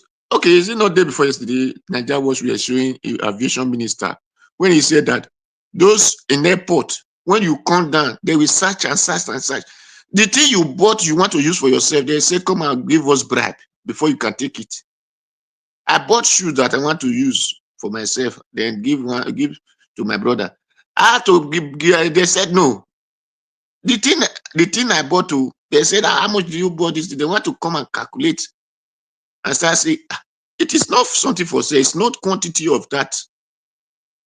So when all these things are happening, and this is what I bought and I put it in my luggage, I passed in Italy without nobody disturb me of it. Getting to the country that I want to make use of it, then we are looking for a way to steal it from me. So the Nigeria police, as I said, most of them, they are thieves. And that is why when we are driving trailer, that time when we go to Wharf, at Papa Wharf, rice trailer doesn't move in the night. Why do they not move? All these checking points, the police checking point, they will tell you that the moment you cross police checking point when it's midnight, you cross police checking point, you cross, let's say 1 or 2, 3. Before you know, you will be waylaid. And you just cross police point and another police, then where is those thieves that are going to waylay you? Where are they going to come from? Some of these police will just put on their uniform, pull off their uniform and go on with a vehicle because now they know that the rice is, then before you know, the driver and the rest will just go nowhere to be found. Thank you. Then please let me just say for this, for Peter Obi words, Baba, when Bible said, Peter Obi said, even if it is wife commit this thing, and my brother, you were quoting Bible, please quote it the way Jesus Christ said. Jesus Christ did not say must, you must divorce. If you like to divorce, that is what he said. If you like to divorce, you can divorce through there. But it is not must, you must divorce. So if you want to continue with your marriage, you can still continue with it. So thank you. Thank you, Mr. Najawash. All right, Mr. Odowa, thank you very much, sir. God bless you. I appreciate you. Thanks for your voice today on this particular broadcast. Saying on Sunday, so we don't expect much on Sunday and Saturday. But meanwhile, the last person on the panel, which is Oga F. Emmanuel. Oga F. Emmanuel, thank you, sir, for joining us this evening. Good evening to you. Please talk to us. Oga F. Emmanuel, you are not available. We are giving our final submission at 4 minutes. Let me go back to Madam Patricia if she's. Madam Patricia, if you are there, your 4 minutes now, please. I'm here, Mr. Elvis. Okay, ma'am. Thank you very much. Thank you, ma'am. Thank you. Yes, the conversation around the Jonathan coming back. I don't think that is a good move. Like I said from before, I said if Mr. Peter Obi will ever have a chance, it's for him to start a new party. I mentioned this very, very early in this. I don't like calling it a struggle, but that's the only word I can find now. When the Abure saga started, I said it from the beginning that Mr. Obi, if you have any chance to even near that place, it's for him to start a new party. But a lot of people jump out here and we're saying, no, He can manage it. He's so super. This is that. Is this. But we have seen now that what I said is what it is.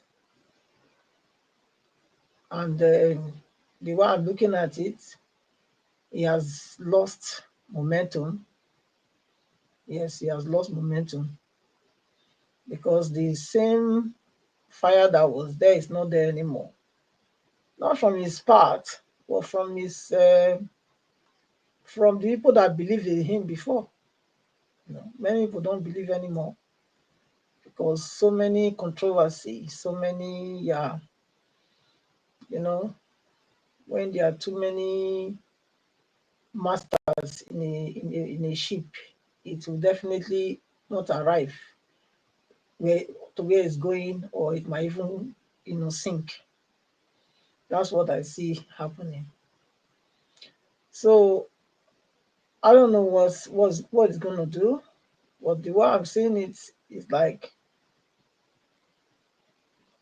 Tinubu is coming back in 2027, not because of the federal might, no, because there is so much disunity with the other parties.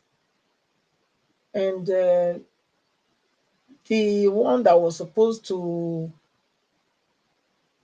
take the move, there's something called timing.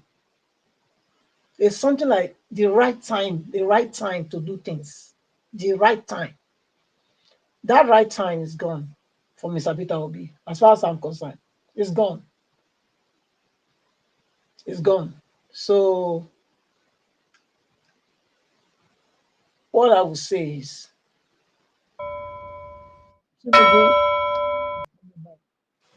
and that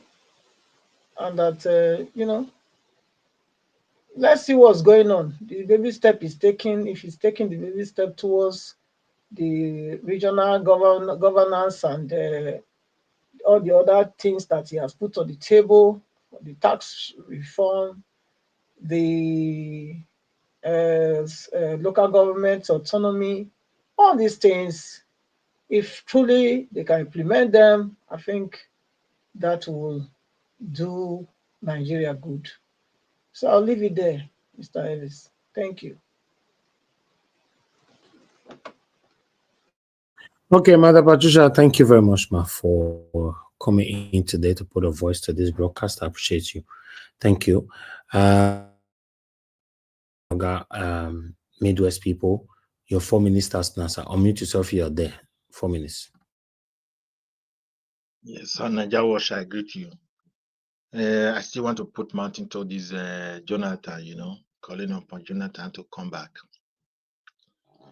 I think everybody need to be vigilant. That's why Tinubu is not economic aspect, economic-wise, things are not the way we expected it. We need to agree on that people are really, really, suffering because of the inflation. I do know inflation globally is a problem, but our own case is different because for many years, it's like a years of wasting of resources and things that they're supposed to save for the future. But as far as Tinubu is concerned, with what he has done about local government autonomy, state policing, and this VAT 60% to wherever people paid it, it's a right step toward the rightful direction. But if the Northerners say we are not going to agree, they should give us concrete reason why they don't want to agree, instead of trying to use another Jonathan, by calling Jonathan as a messiah to come in and take over from there, so that we go back to the stage we were in the past. Even the stage we were in the past before Tinubu was not even enjoyable. Everybody was complaining the insecurity was high, though the inflation was not as high as this, but even the economy wasn't pleasant as well. That's why many people have been fleeing the country. Doctors were fleeing, engineers and nurses, and everybody was running away even before Tinubu came in. I understand when Tinubu came in, it gets worse. Can't deny that fact. But what I want to say is this: we need to be vigilant as a people and study the politics of this country carefully. so that we know the direction they are trying to push us to. Because those who are resisting Tinubu today are just resisting it because of these policies. And this policy is what we have been crying for years. Let people know exactly who is in charge of their resources. Not the one who want to challenge state governor, they will tell you is the federal. We want to challenge the federal, they will tell you, go and ask your governor. It doesn't make sense. I think Tinubu is trying to solve that problem. And if indeed is able to do it with good faith, the people are going to support him. They're going to support him in mass. And that's just my conviction. So, and even the 2027 election, me, I'm still worried whether Peter Obi will be there as it were in the last previous election, because of the Labour Party, Aburi and the rest people there, they've caused more harm than good. And at the same time, this IPOB misbehavior, particularly because Peter Obi is also from Southeast. We cannot deny the fact of tribes and regional in Nigeria politics. So that one has also contributed in a very negative way. So put all of them together, I think Peter Obi to put that same momentum he put a few years ago. I doubt whether he will be able to do that in 2027, but anything is possible. Anything is possible to change anyway. It depends on whatever that happened between now and then, because then it's still a little bit far away, but I know every politician now to prepare for it. Thank you, Niger Ward, for the time you gave to me. Thank you. Okay. Olga, me, those people, God bless you, sir. I appreciate your time with us today. Thank you very much, sir. Okay, Mr. Oduwa, your final 4 minutes, sir. Thank you, Mr. Najawash. Well, for the PDP being going for Goodluck Jonathan, it is because they know that Goodluck Jonathan only have 4 years too. So, and the Tinubu 4 years, so that it will be 8 years for the SAT. That is the reason that they don't want another, they will not like another person from the SAT in PDP, because if that one come, we want to go for 8 years. Well, anyway, I know that Goodluck Jonathan will not bring himself so low to do that.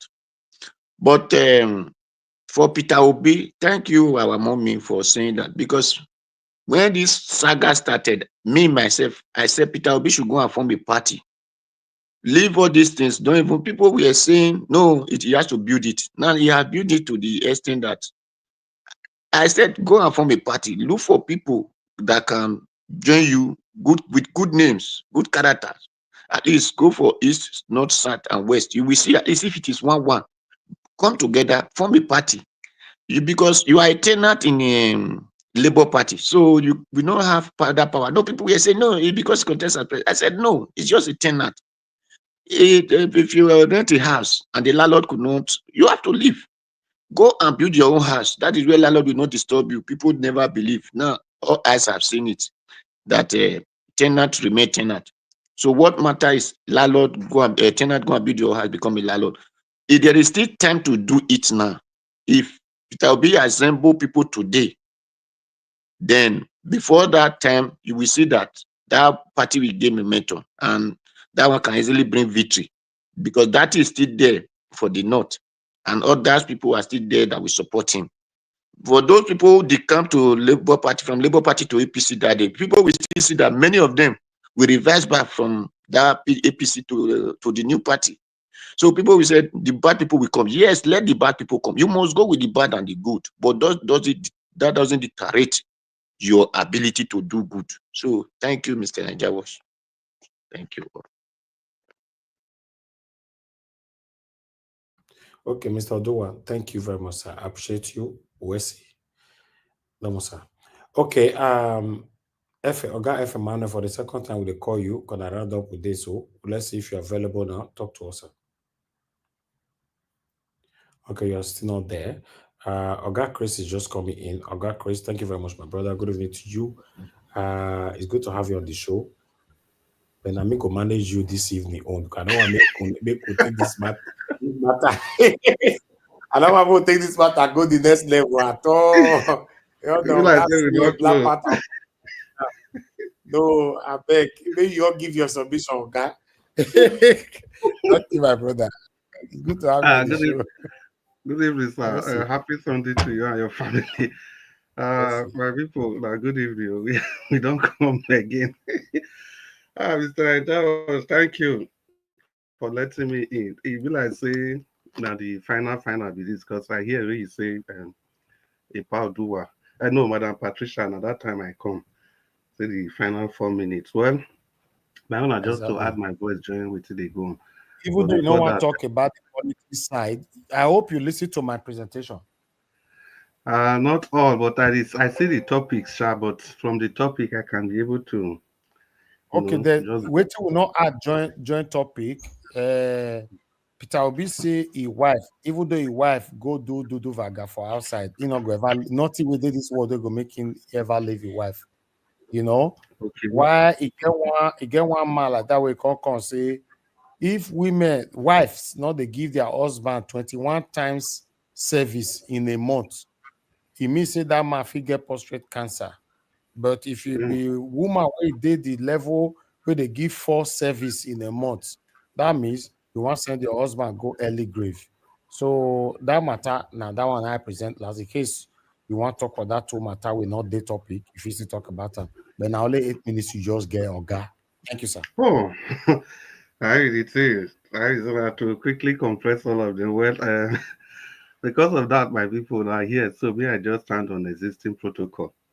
But no matter what, I'm on the diaspora. I greet you. Happy Sunday to you. May the good Lord continue to bless you for everything what you do. I can see Madam Patricia. Madam Patricia, welcome. I think I saw you last week. I'm early this week. It's good to have you on the broadcast. Well, for me, make I even start with Jonathan because now that one I am meet for Madam Patricia mouth and the Paudu I can still talk more about her. You see this Jonathan issue. I don't know. If I say for me now game then take it play. And not until I don't hear from Jonathan mouth or the closest people to him, the people that are managing him. We know some people that usually speak for them. If they never make any statements, nobody will believe anything.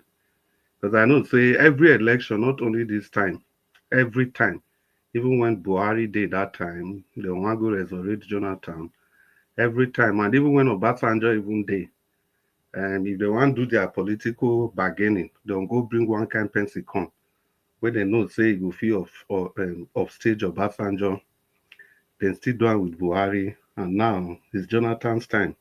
It's Tinubu's time, so they are still doing the same thing. To me, it's just a normal thing. So it goes to show that people actually believe in the capacity of Jonathan because now politics are gone. So if the people where they bring Jonathan now, then don't say, okay, it could really be a threat. And it wasn't really as dumb and as bad as they portrayed him to be. So that's why they even have that audacity to kind of use him as a threat to the sitting government, the current APC government led by His Excellency Ahmed Bola Tinubu. And what I see for that. Then for Peter Obi and the wife, that one, they say, Coven where people know they, if you understand what they go inside.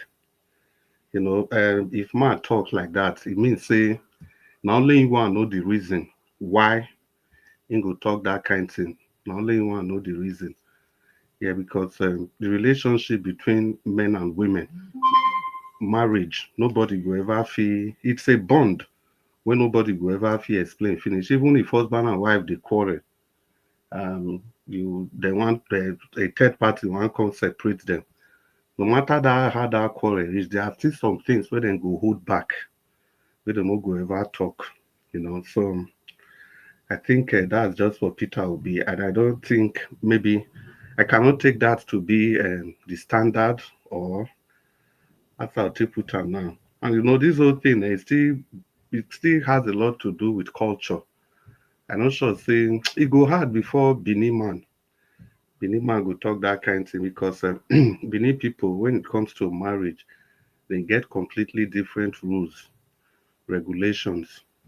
It's not even about whether the man will forgive the woman or not. It's even beyond the man most of the time. I think for Benin culture, the only time where the thing will even be like, say, okay, now if there is even no public knowledge about it, but although things are changing, cultures are changing, societies are evolving, norms and dogma, they are all being changed by modernity. And with the advent of the internet and all, people can cross-fertilize ideas better.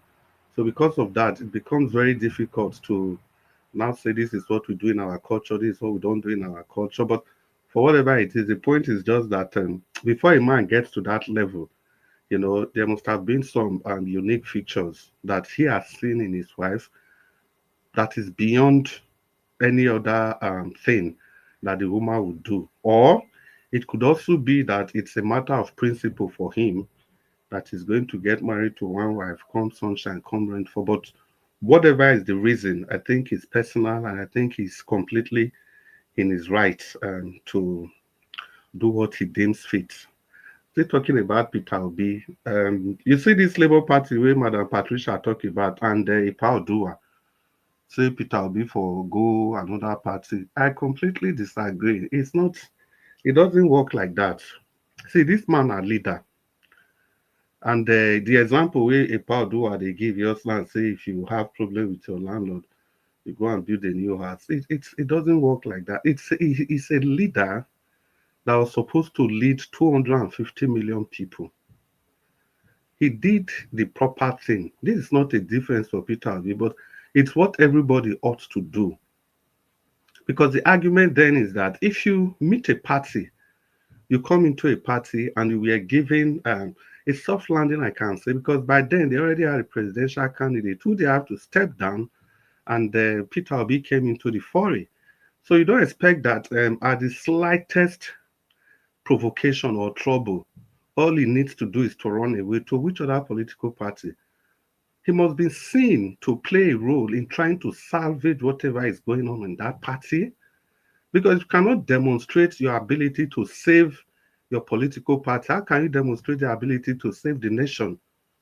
So it means that if he's the president of Nigeria and there's problem, he cannot do it. The next thing is that he will run away. Or let's assume he's the president, he's sitting president, and there's this problem in the political party, he cannot solve it, then he will decamp to another party or you go and form another party. No, it doesn't work like that. Now that he has done everything possible to ensure that there is peace in that party, and he has not been able to achieve it. Not that he has not been able to achieve it.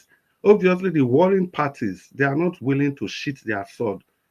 So it's not in public record that this man has done his best. So moving to any other party or going to form a different political party, it's just like a piece of cake, and nobody is going to fault him for that. In political settings, the proper thing to do is not even to be jumping from one political party to another. You must have to build your political party, because the structures that Peter Obi has developed, remember, he's leaving everything behind in the Labour Party. How was it easy that somebody that has about 30 members of House of Rep and 7 senators, then because of the political impasse between Julius Abure and some of the other, all I call them, band of thieves, band of witches in the Labour Party, then he will just run away. Look at the structures he has. Look at the people elected. Look at the people near misses. Look at the people that almost won that are still in the Labour Party. Look at Alex Otti. Look at the momentum gathered in Lagos, even in Benin, in Jos, in Nasarawa, across the 36 states of the Federation, including the FCT, Ireti Kinjibe and all. So me, just wake up and walk away from all these people, just go and form a new political party. What becomes the fate of the other people in that party? So I think what he did is clearly the way to go. Now that he has tried to resolve the issue and is not able to, then if they choose to go to another party, I think he's within his rights to go. Even if we follow the politics properly, you see in Abia State, Alex Otti State, the local government election that was conducted there, it was cleared by, is it Zenith Labour Party or something like that? Not even your regular Labour Party. So that already indicates that that might be the next destination. That's the way I see it. Because if you see, they share the same name, ZLP.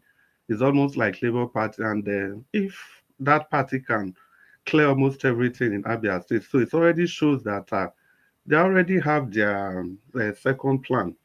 They have their second option of what they want to do.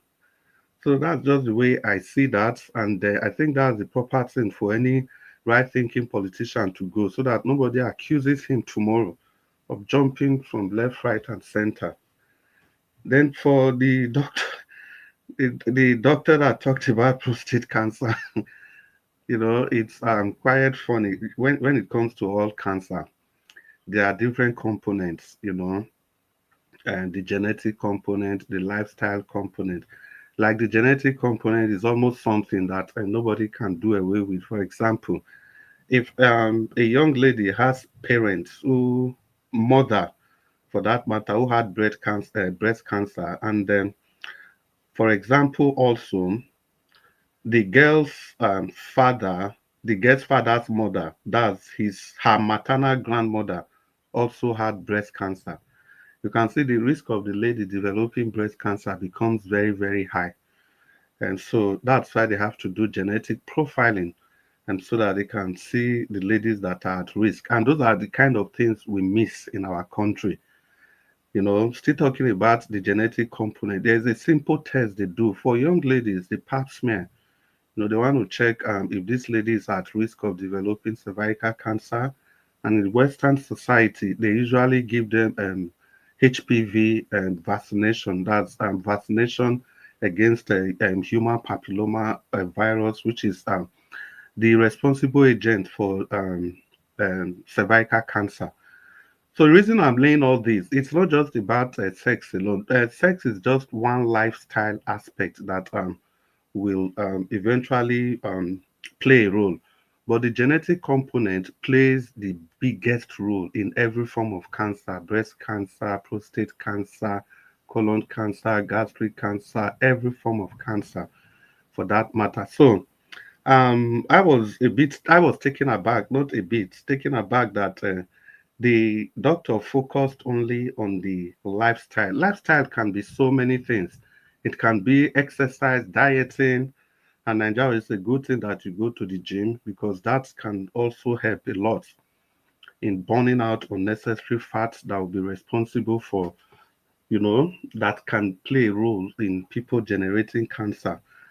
And so the lifestyle, for example, drinking, smoking, especially smoking per se, exposure to chemicals and radiation, every kind of radiation, even the X-ray that people do in the hospital, they are all part of the reason why somebody will eventually develop cancer. And of course, and for the prostate cancer he talked about, the genetic component is there. If this person had his parents with prostate cancer, sex or whatever, intercourse, let me use that word, I think that's better, intercourse or whatever it is, becomes like a secondary factor that you need to consider, not really a primary factor.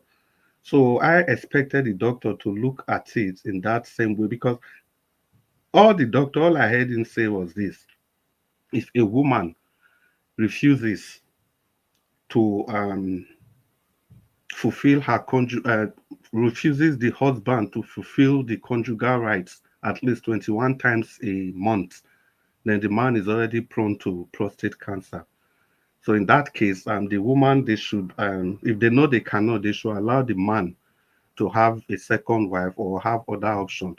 So I think the point he was just only trying to make is to give an excuse why women should be more yielding to their husband, or and they should give their husband the opportunity to have whether a second wife or extramarital thing. But you look at it like that, that's just a very tiny, extremely tiny bit of the causes of prostate cancer. Apart from prostate cancer, there's also the BPH. It still has to do with the prostate, and the BPH is an acronym for benign prostatic hyperplasia.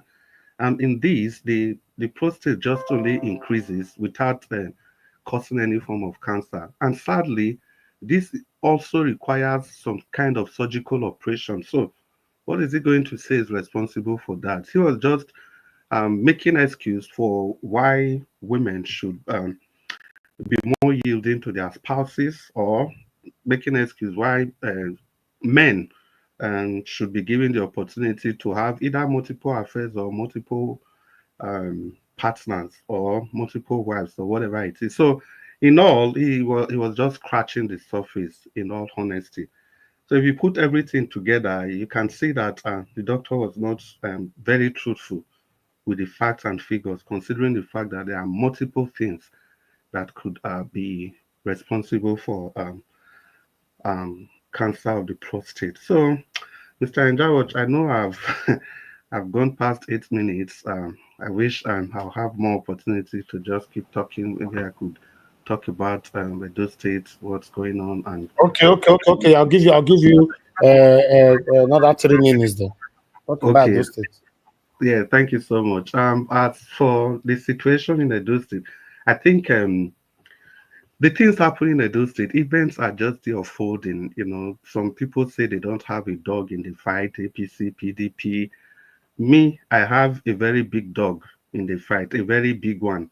And that big dog is Edo indigens, the people living in Edo State, not just only Edo indigens. As long as you live in Edo State, everything that has to do with Edo State is my dog in the fight. So if the PDP is doing anything to promote the well-being of Edo State as a state, I'll clap for the PDP. If the APC is doing that, I will also clap for the APC.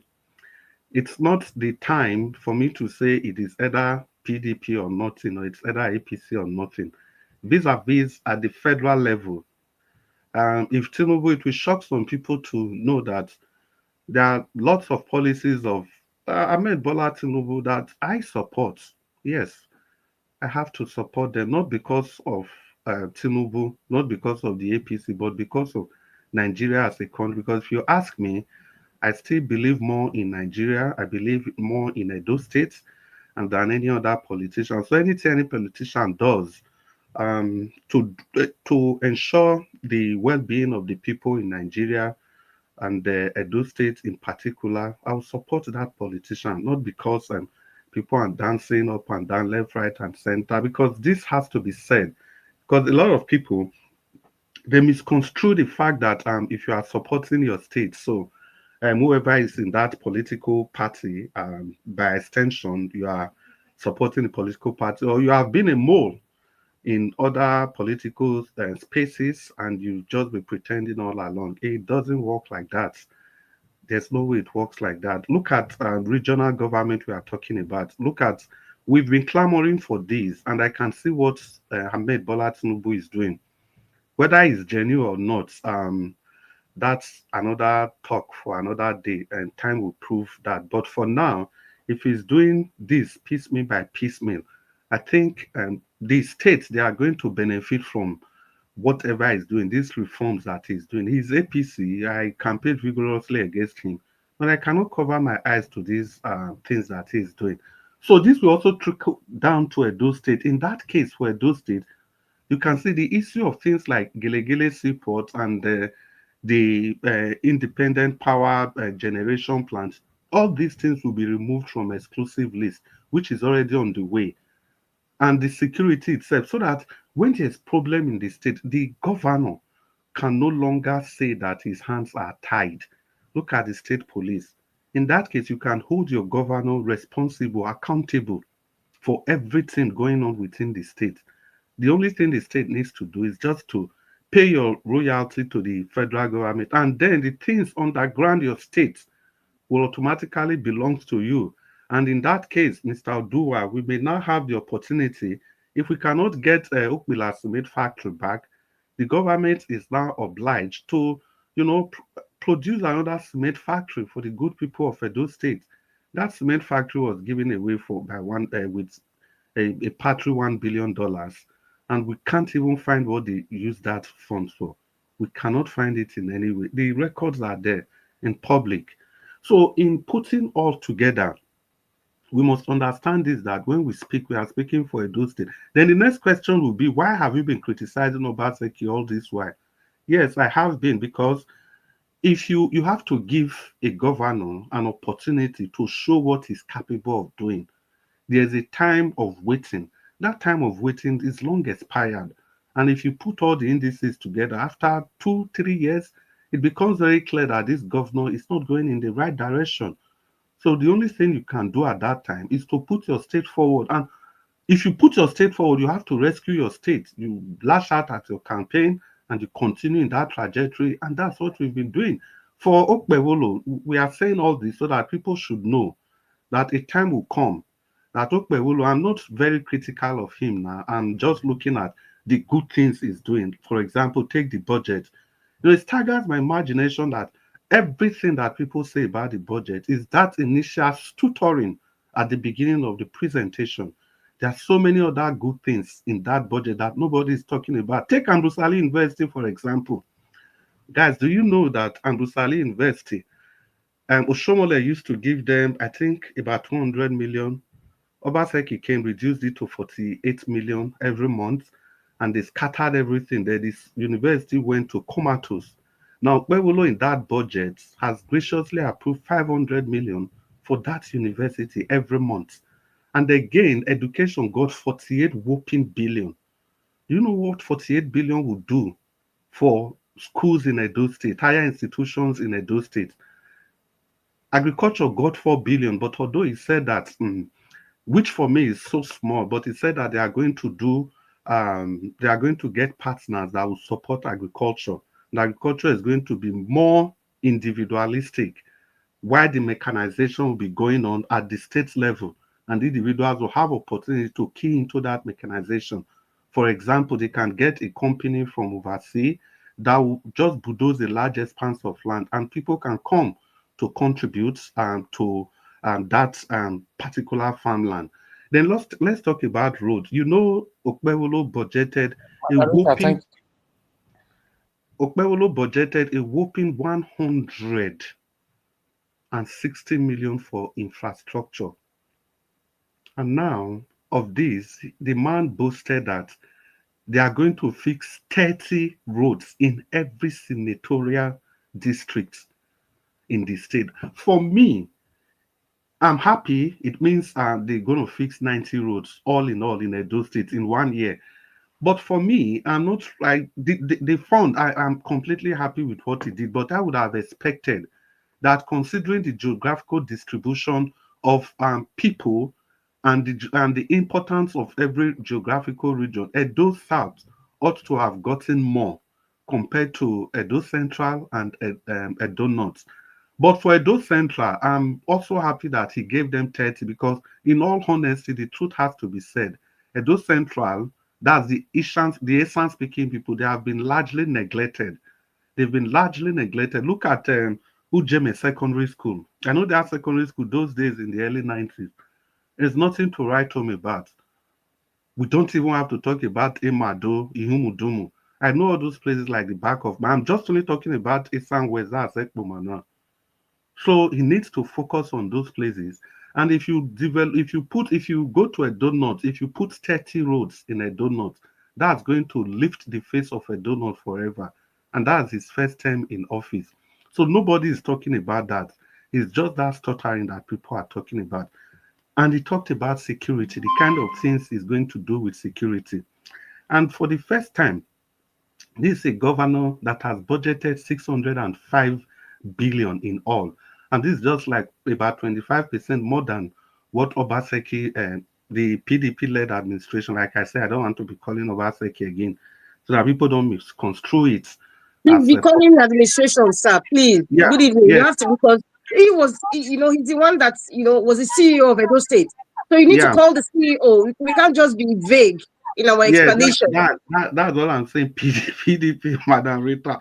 Madam Rita, if people want to talk about criticizing, what their people think right now doesn't matter. It's what the generality of the Edolites or the entire world needs to hear, not the opinion of some few rugrats. That's not, for me, that's my opinion. With all due respect, I'm not insulting anybody, but their opinion about you or what you're saying doesn't matter. What matters is the truth. The truth cannot lie. The truth has to stand, regardless of who doesn't like to hear it, but it needs to be spoken. Yeah, Madam Rita. So I completely agree with you. So You see, the reason I had to bring that 500 million naira budgeted to Ambusali University.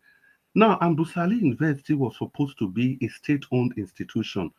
People have heard of Igbinedion University, Benson Idahosa University. These are privately owned universities that offer courses like medicine and surgery.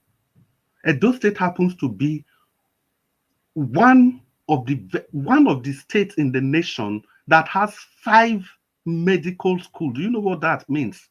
5 medical schools accredited for delivering medical doctors and nurses. So the students from Igbinedion University, they usually use Ambusale Teaching Hospital. There's a contract. They use the Central Hospital for their medical clinical courses and stuff like that. But with 48 million, Ambusale University was threatened, losing all forms of accreditation, left, right, and center. And Obaseki gave no damn about whatever is going on there. That was why when Obaseki lost that election, you could see the staff of that university celebrating. That was why we also condemned the 70,000 naira salary increments, because there were staff in Ambusali University that were not paid. You couldn't do anything to pay those people because you want to score a political point.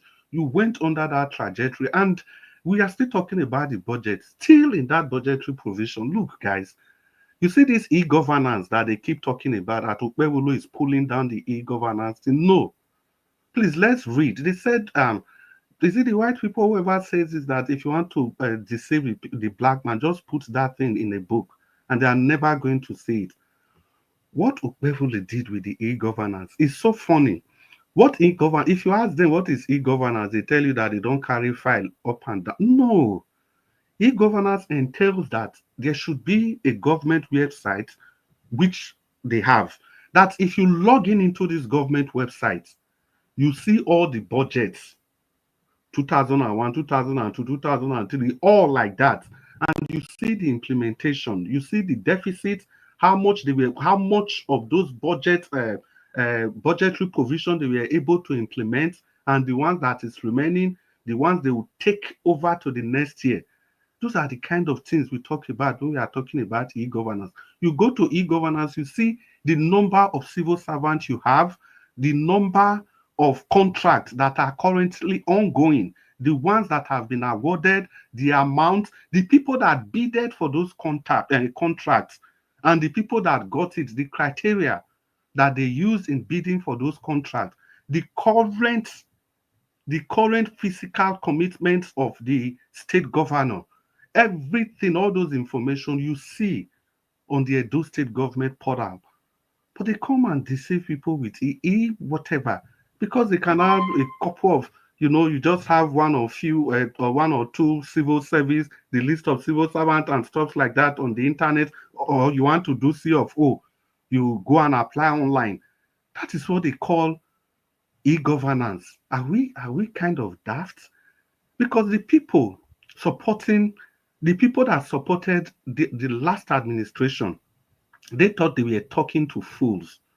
They thought they were talking to fools. So it is that particular portal that Okpebholo talked about, that there's nothing on that portal. They have to revamp that portal. And all of a sudden, the Obaseki people went berserk. They started saying Okpebholo wants to bring down that e-portal, wants to do this, wants to do that.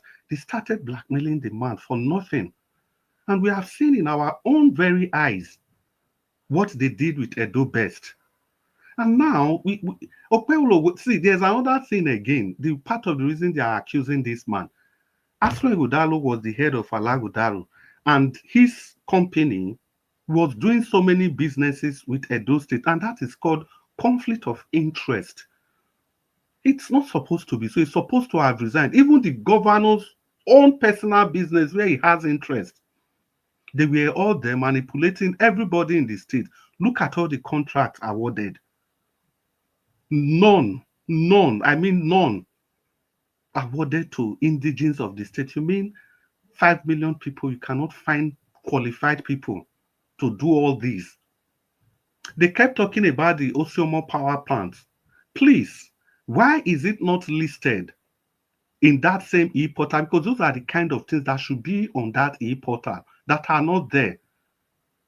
Now, it's just like, how best can I put this thing? Okay, it's like somebody says that he's the king of internet, that he knows everything about internet, whereas this person just only know how to use Facebook, forgetting that the internet alone is such a wide expanse. So many things you can do there. Facebook is just a subset of the social media aspect of internet. So if you are talking about social media, there's Facebook, there's Instagram, there's TikTok, there's Telegram, every other thing on. So you just know how to use Facebook and you are saying that you are now the Odonga. We are not even talking about using the internet for research work, for engineering, design, for space technology, for how to do it. So many other things you could do with the internet. That's exactly what they did with that website, digitalization of the civil service that they kept talking about. In that website, can you find the number of schools that we have in Edo State? Can you see a space where they wrote the so-called Edo Best, and you see the number of schools that have benefited, the kind of things that have been done in each of these schools, the kind of infrastructure, how the schools were upgraded? You can't find any of those information. So when we campaigned then, we weren't just campaigning from a place of hate, if you want us to use that word, but we were campaigning from a place of knowledge. We already saw through about 4 years ago that this man is never ever going to lift Edo State from anywhere. They're talking about, like, look at Presco Industry, for example. Is it the one at Kowan Estate at Jagbodudu, or the one at Obage Community? We know some of these places like the back of our hand. How can Presco is supposed to be PP and the government still fund this business enterprise? Because Obaseki has a stake.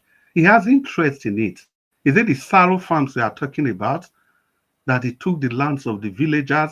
And I think that's a sore point to Sadu. I mean, Sadu has complained of that severally, but nothing is going to happen because it's a firm from Canada. Well, they claim that the firm invested 600 million or 500 million Canadian dollars, and the state government supported it with $100 million.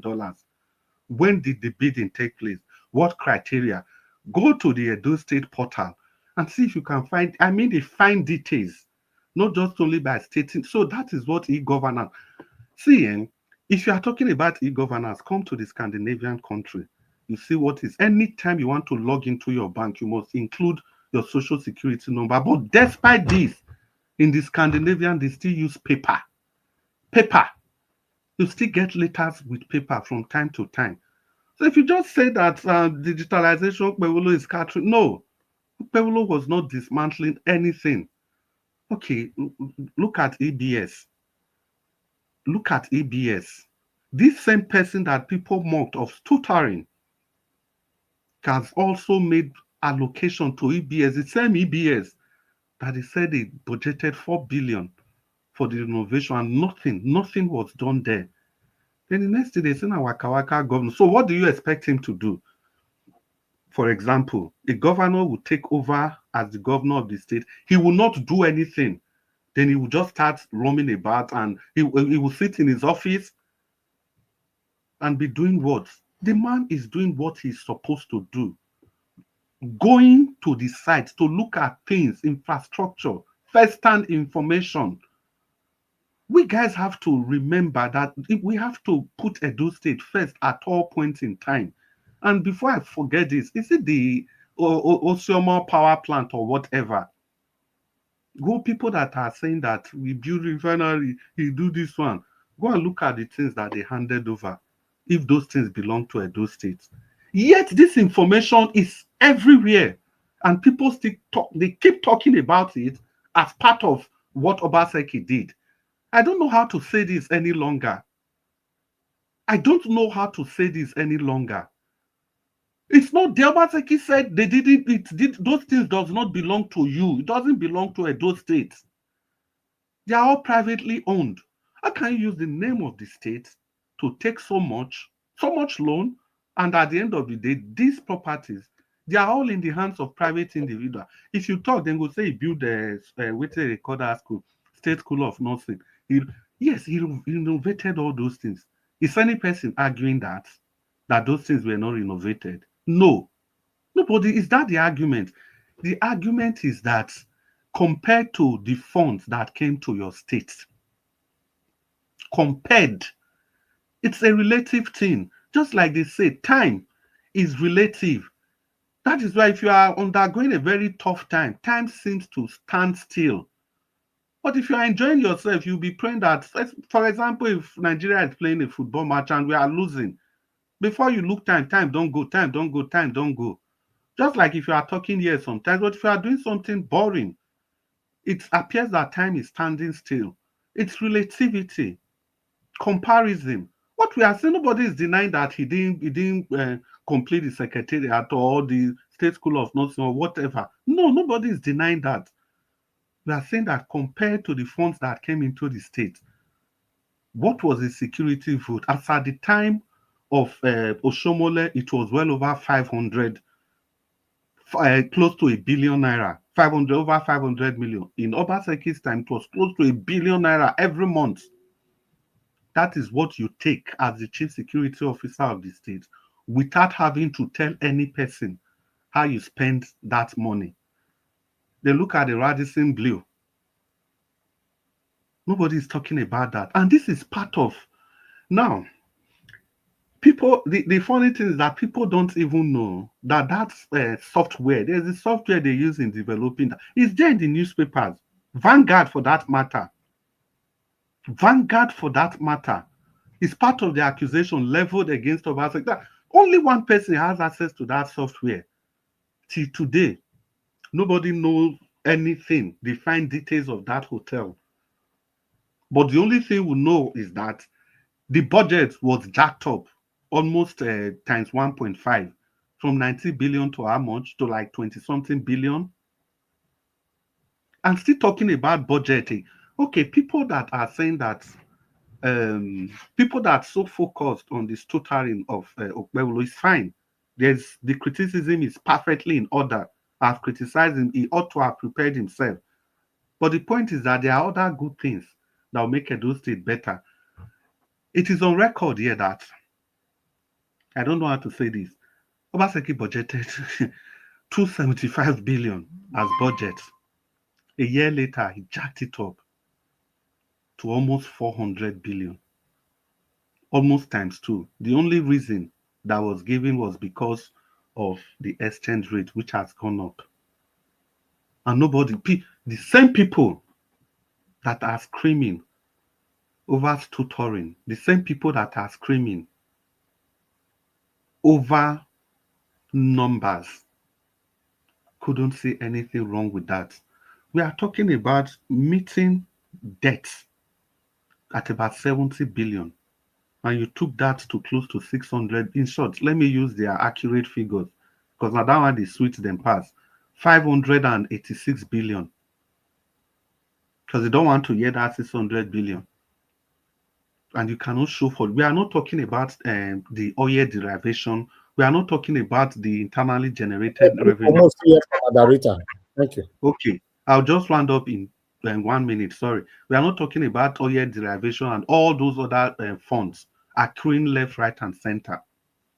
Then the next thing people say, well, this government, Agberu. See, every of those Agberu, they have worked with Obaseki before. Even the one recovering vehicle, he only decamped. He has been with Obaseki. Even Jared Tenebe, this same man has been with Obaseki before. The one in charge of Okungbowa, Ebostone, is he Okungbowa? Yes, John Okungbowa also. He just left Obaseki after a whopping 4 years, just 3 months before the election. So if not the disagreement with the campaign, that guy that people are calling touts, Agberu, that guy could have been with Obaseki.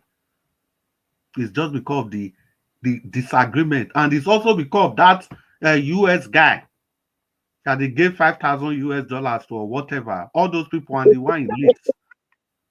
The one in Leeds, because those people, they could not work together. That same person you called out, he was angry. That's part of the problem. He was angry that after they've been with you, How can you go and bring this person from so and so place? They couldn't just work together. And the guy waited and waited and waited. They couldn't resolve the issue. And that was when he went to APC. Then all of a sudden, he became Tat, he became Agberu. All of a sudden, he was not qualified to do anything again. I beg, let me not be Oliver Twist. Mr. Nanjaroch, thank you so much. I'm so sorry for a long episode. Madam Rita. Yeah, good evening. That was a very good expose. To be honest with you, sorry, Mr. Chris, good evening, sir. Mr. Elvis, good evening. My lovely mommy, I love you very much. Greetings to my brothers and sisters in the comment section and my fellow panelists. As I was saying, to be honest with you, Mr. Chris, when you were saying a lot of things, I was really my feelings was that I was getting really angry. Excuse me, I was really getting very angry. Why am I angry? I'm angry that we are in serious debt in Edo State. I'm angry that Edo State people, the people of Edo State in 2020, submitted themselves, bestowed power upon Governor Obaseki, former Governor Obaseki. And this is what they got. It's like somebody fighting for you, putting their life on the line, thinking that you care for them, you are ready to defend them, you are ready to protect them.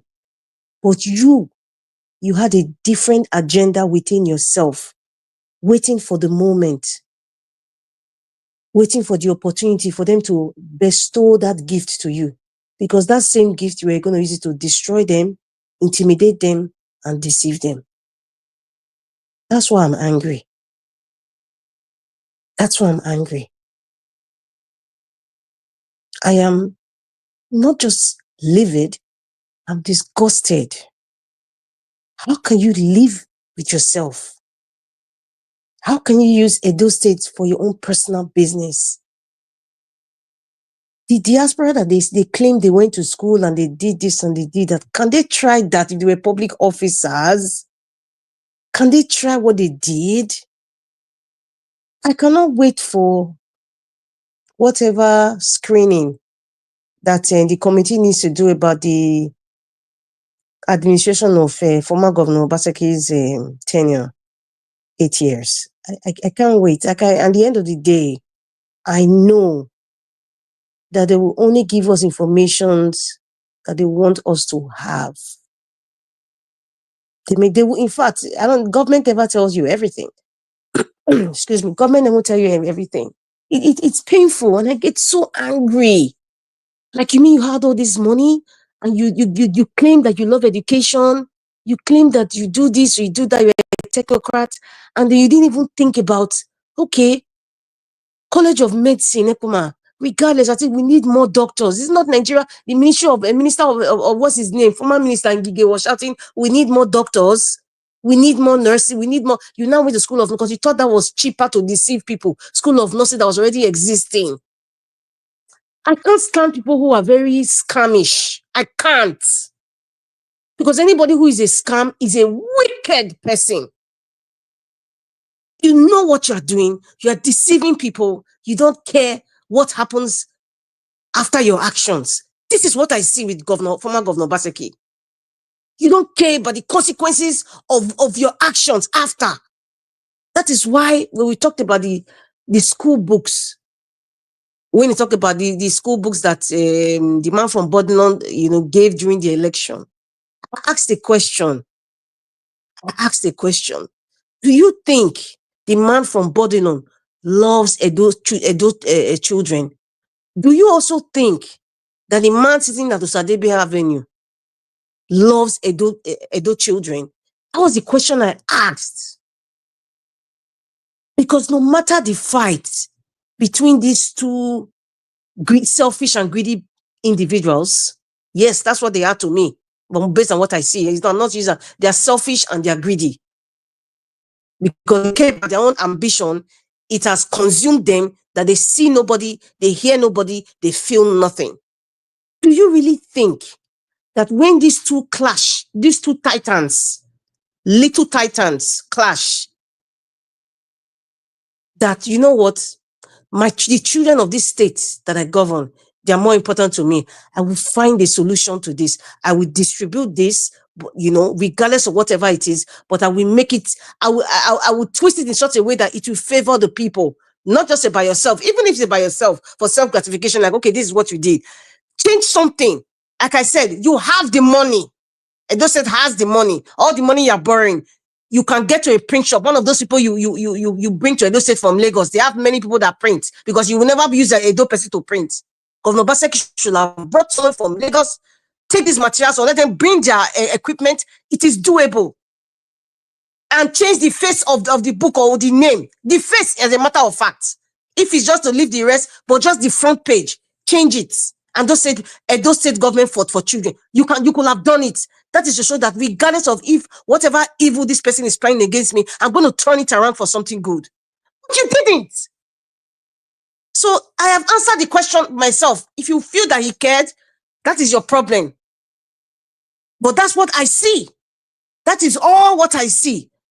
That is what, because as a leader, it's always about for the benefit of the people, for the benefit of the people. That is one thing that should be ringing in your head. You swore to the Bible when you decided to enter the hot kitchen. You swore to the Bible to uphold, protect people, protect life, protect property, take care of people, regardless of the challenges that come your way. Even putting your life on the line. That is what it be. That's what it be. That is what it is, part of what it is to be a good leader. But when you go there, because your intentions from day one, I've known it even from the first time, was never about Edo people. Governor Baseki, former Governor Baseki, was never about, it was just about enriching himself and his cronies. And this is what we are seeing. And anybody, listen, those activities, I look at it like it's somebody who is a professional scammer, professional intelligent scammer. I will use Edo State to front whatever it is that I need to use as an SPV. And then I will present it like I am doing them a favor. However, he will be laughing. These people, they're even bush local people. They don't understand anything. All they believe is a psychophancy, praising and hailing. And it worked. It worked. 2020, he used emotional intelligence on every, at least majority, not me. I was standing alone, and I love to stand alone. I don't want anybody to be by my side. I knew, because when I look at this person, somebody who can betray somebody who put you there, the next house that you are going to, do you think that they will ever trust you? They will never trust you, because they say, if you can deceive your father, if you can betray your father, then we that are strangers or your new family, you can easily throw us aside. But that's what happened with the PDP. The PDP was decimated, scattered. Because they already have that mistrust for him coming from what he did, from where he was coming from. So that's why anybody that does what Governor Baseki did, anybody that, in fact, forget about governance in your personal life. Listen, you might as well eat with a long spoon like you're dealing with the devil.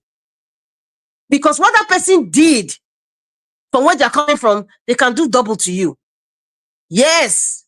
That was the insight that I saw in 2020. I said, no, this person is using emotional intelligence, and it worked. People who scam people a lot. Anybody, those of people who are listening, who are 419, you know what they do to the scam person now. This one are different. I can't stand people like that. That's just the grass about it. I can't. I am so angry when I was listening to Mr. Chris speak. I'm so angry. Please, come on now. Come on. Do something significant, magnanimous, and like, oh my goodness, that even your naysayers will say, at least, oh. There's nothing for me to say at least. I don't know why people are even giving score. When I give minus score before 0, people will be laughing, oh, I hate him. I don't even care about those opinions. I'm sure people know me for that now. But that is what it is. It's annoying. It's annoying. If your child doesn't do well in school, you'll be disappointed in your child. You'll be angry because you think about the time spent in lesson teacher. You think of the time spent in the expensive school fees because you want your child to go to the best school. You think of the resources, how you sacrifice, so many things for yourself just to make sure your child does well in school, and your child comes out and disappoints you. How would you feel? You will be angry. If you're not angry, you're not a human being. You will be angry.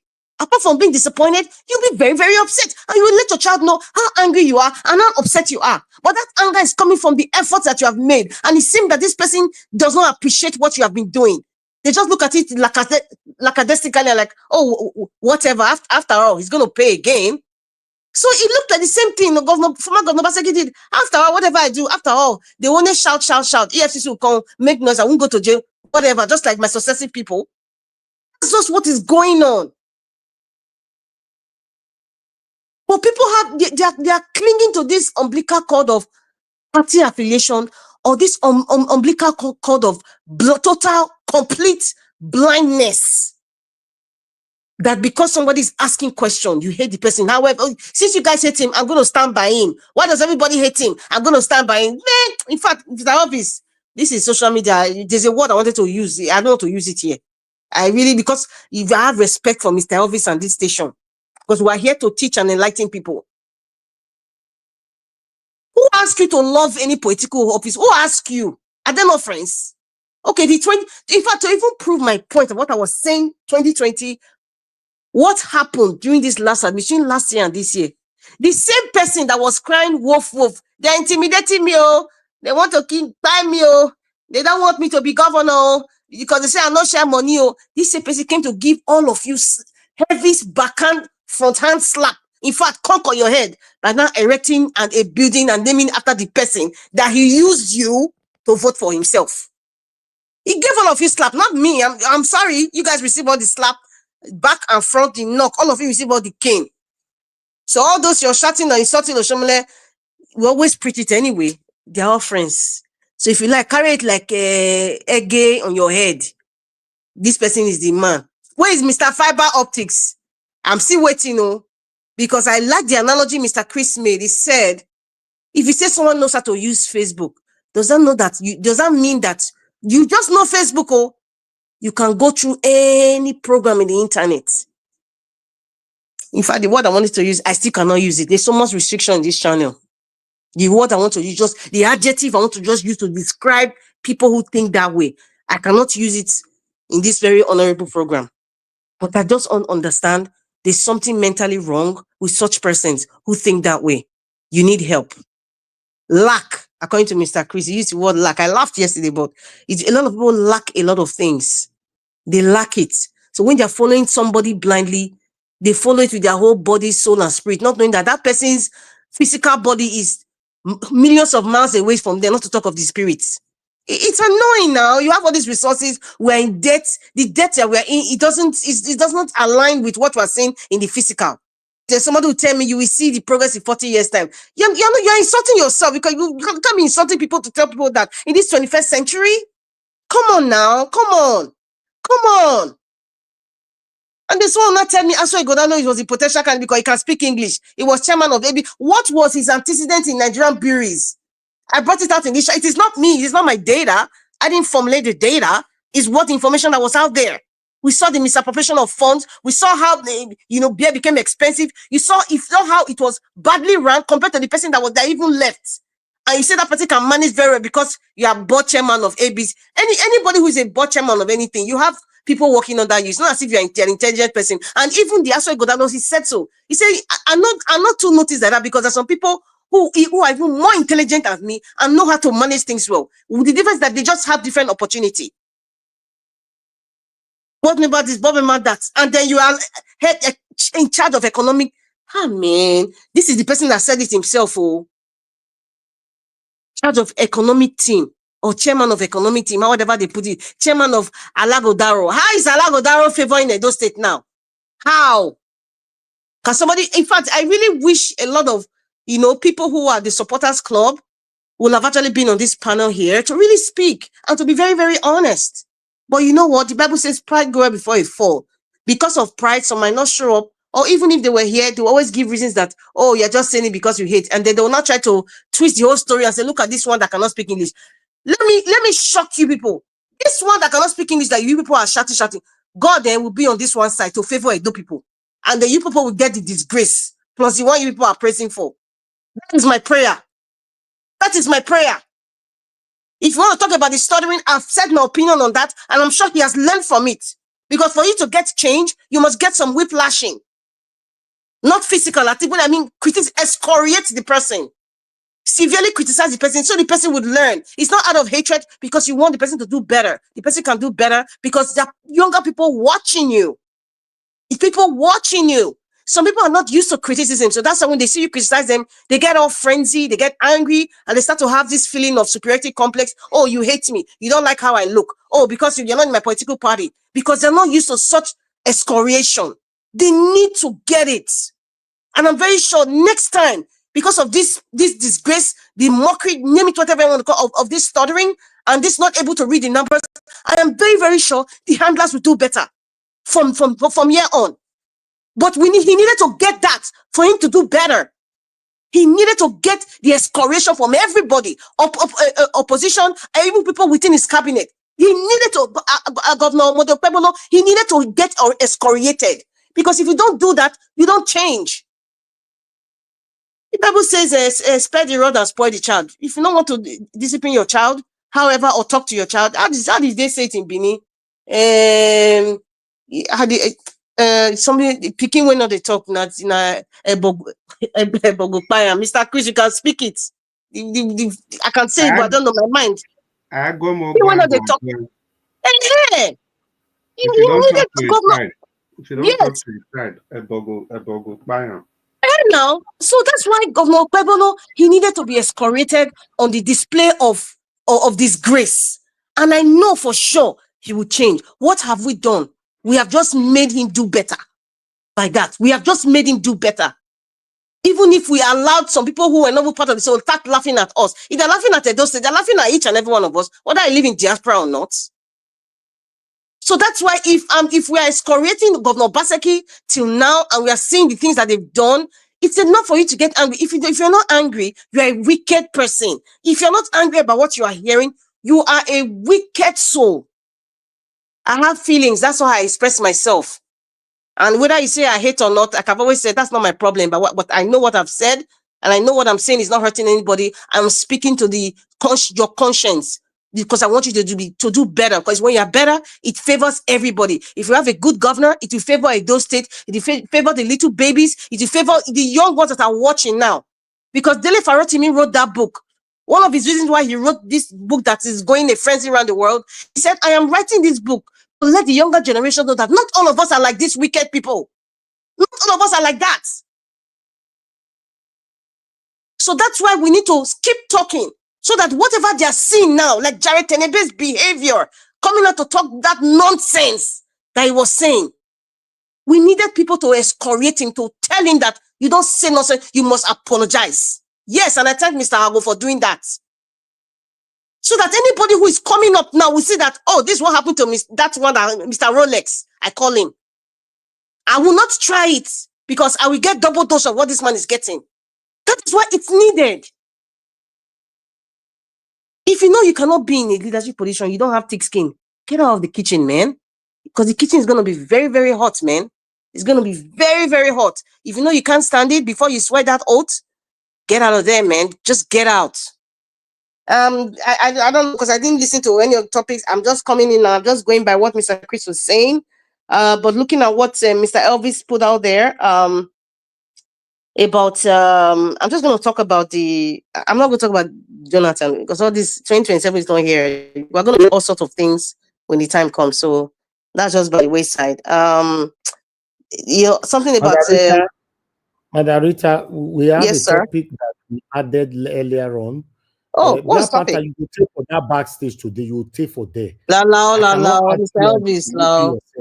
Elvis, please. If I ask you again, put yourself on bag or stay. Mr. Elvis, please. You sleep. I'm begging on his behalf, please. Please. Thank you very much. Babalola no good though. I don't want you now, Yeah. Because I know. Thank you, Mr. Elvis. Where's Cesar? Thank you. You were saying the last topic was what?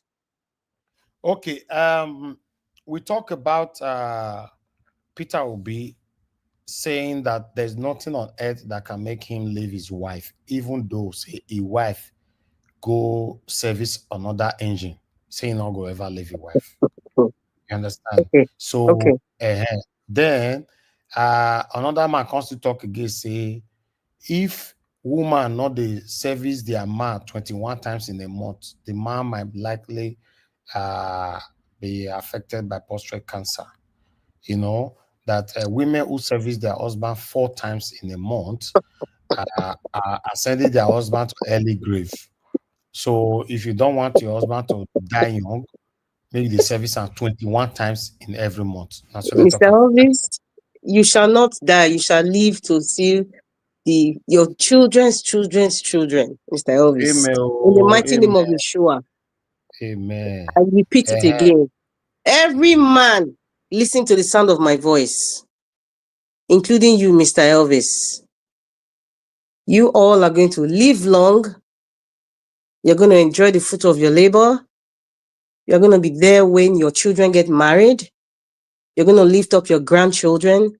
You're going to lift up your great-grandchildren. They shall be surrounded around you, celebrating your gray hair, celebrating your hard work. Nobody will steal your joy. Nobody will take your place. This also Amen. applies Amen. to, Amen. in the mighty name of Yeshua. Yeshua is what King James Bible, changed to Jesus, but I call him because that's his name, Yeshua HaMashiach. Anyways, there's a reason why I made that prayer. I don't know why it's only in Africa we hear doctors make those kinds of postulations. I have never heard it. Someone can maybe show me a video where in Europe or in North America or even China, where a doctor comes out and talks about how many times that a man needs to, and the maximum or the minimum time or the consequences of not doing that. Okay, before I talk about these two topics, I'd like to just say something about this Babalola. It said calls for removal of Dele Farotimi from as a lawyer or something. Okay. Yeah, to be deleted, to delete Dele Farotimi out of lawyers list permanently. If men were God, I want to say something here. There's a Chinese adage, or rather philosophy. I think I read it with one, on this guru masters, the Feng Shui. And he says something, I'm sure some of you have seen it before. They say, when you hold somebody down, you are also holding yourself down. Let me explain it visually. Let's say you are holding somebody's shirt and you're on top of the guy and you guys are fighting. You are holding him down, your knees are on his chest and you're holding his shirt by the neck. And also he's also holding your hand. What's going on there? Both of you are held down in one position. You are the top feeder, you are at an advantage because you're on top of him, you are holding his neck, and you might buy him. He, on the other hand, is struggling to survive, holding your hands, and he might even use his leg to hit you at the back. For those of you who do taekwondo, with his leg. But at the end of the day, both of you are being held down. So what am I saying here?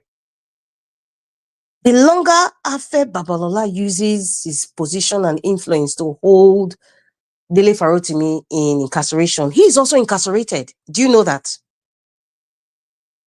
He's also incarcerated because he's not sleeping. His handlers are not sleeping. We are not sleeping. Dele Farotimi's, supporters are not sleeping either. So everybody's being held down. So if one recalcitrant lawyer or the other comes out, or one of those hallelujah boys of Afe Babalola that gave them a sand or supported them in some crooked way, they're all coming out now to pay homage to him by attacking Dele Farotimi or writing, and putting him in court or writing many petitions against him because all of them want to mark register. First, let me use the word. All of them want mark register because if the guy won't put us for this position, they go through this. It means that they're waiting for me to respond. Oh, I gotta do something. What is happening? None of them are at peace. Afe Babalola is not at peace. No. We are talking about it. Nobody is sleeping, so we are being held down at the same position. No matter the actions that they are taking, one petition after the other, in fact, he's further destroying his legacy. See, I just see it as a lot. This is the works of karma, and this is the works of every person who have cried by the injustice that was meted out on them. This is their cry now is working, because right now what I see is Afe Babalola and his handlers falling deep into the abyss of disgrace and shame and ruined legacy, whatever is left of their so-called legacy. That's what's going on. So if they think they're holding Dele Farotimi down, they're also holding themselves down. According to the Chinese adage, if you want to hold me down, you're also a prisoner. You're not imprisoning me. Even if you live in a glass house and you put me in Guantanamo Bay, every day you are not sleeping because I'm still alive. I'm still in prison, but you're also in a kind of prison too. Right? So whatever it is that they're doing, everybody's in it. The entire justice system is shaking. So you see, all of us are in this prison. So if they think that they're doing Dele Farotimi, in fact, they're doing a disservice to themselves. Now, moving along to what you just told me, I just needed to see that when that Chinese adage just came to my mind. And that comes back to the topic you were talking about. As for Peter Obi's opinion about, he's still going to be with his wife, or is he going to be married to his wife? I think that's a kind of parable. I see that statement as being that. This is my own thought too. I'm not saying that's what he's thinking, because I cannot think for Peter Obi, but this is what I see by that statement. That no matter what, he'll still be married to his wife, even if she goes outside to go and be serviced by another man that's not him. It means that, number one, I am never going to remarry. And number two, the fact that I'm never going to be remarried, it means that I'm not going to give this woman a divorce. She's still going to be my wife. We might not be living in the same house anymore or separated, but I will never divorce her. That's all he's saying. That's all he's saying. It doesn't mean that he has to have some sort of copulation with her or being with her in the physical realm.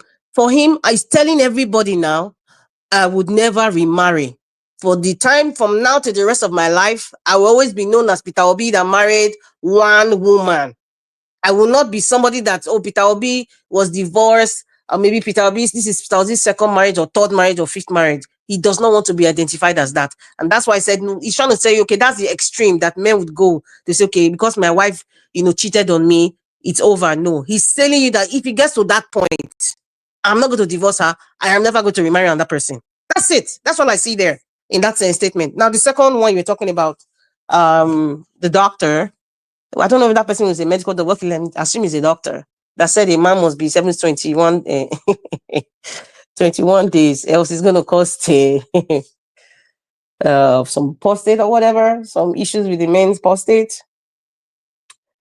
I think you should ask, when we see comments like that, we should call someone like a area father that just going through, enlarged prostate and, issues with, little issues with prostate cancer and all that.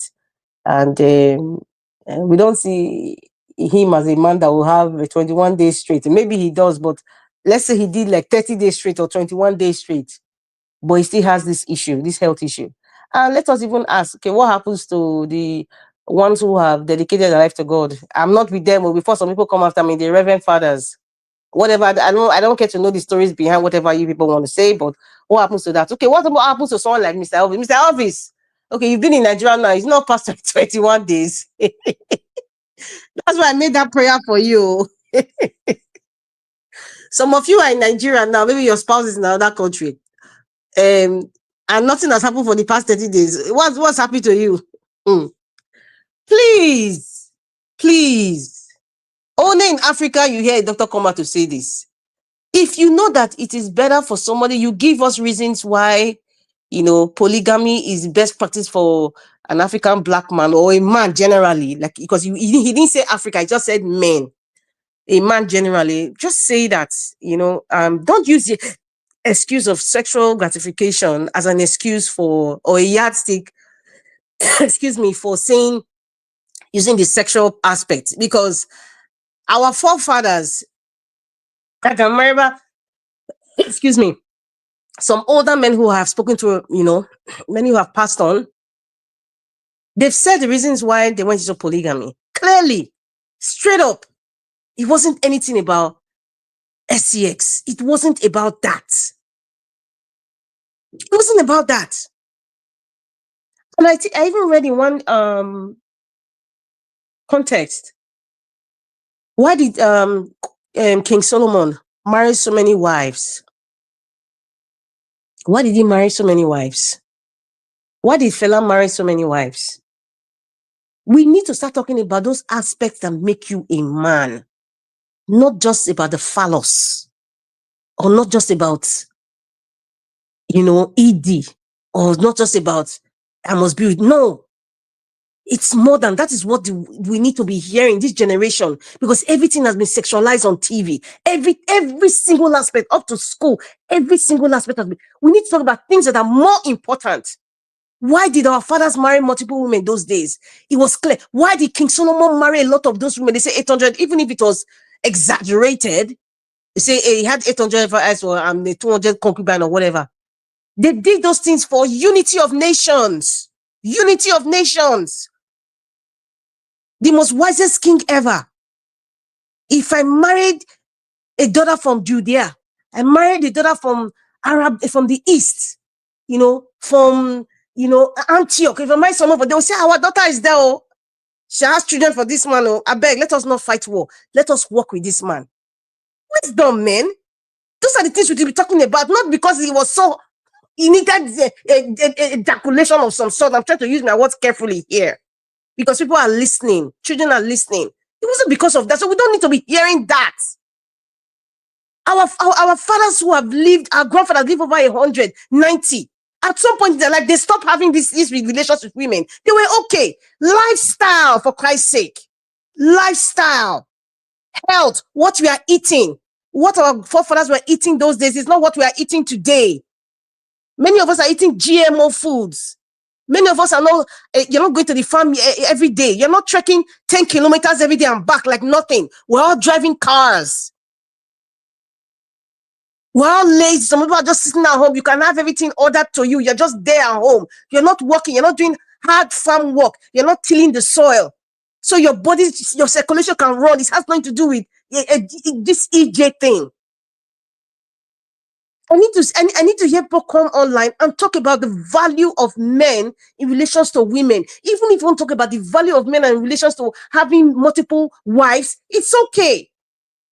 Almost everything is sexualized, and some men now, without due respect to some of you, because their mind is so screwed on that thing with women, they're not even looking at the other aspect. Like, okay, this is not just be about that, because after all, we have little children who are in the hospital and they're sick with cancer. They're not even grown to adults. Are you saying that they should have done something that adults should be doing, and they will prevent that thing happening to them? Then, when I hear some ground, it's just, I don't know.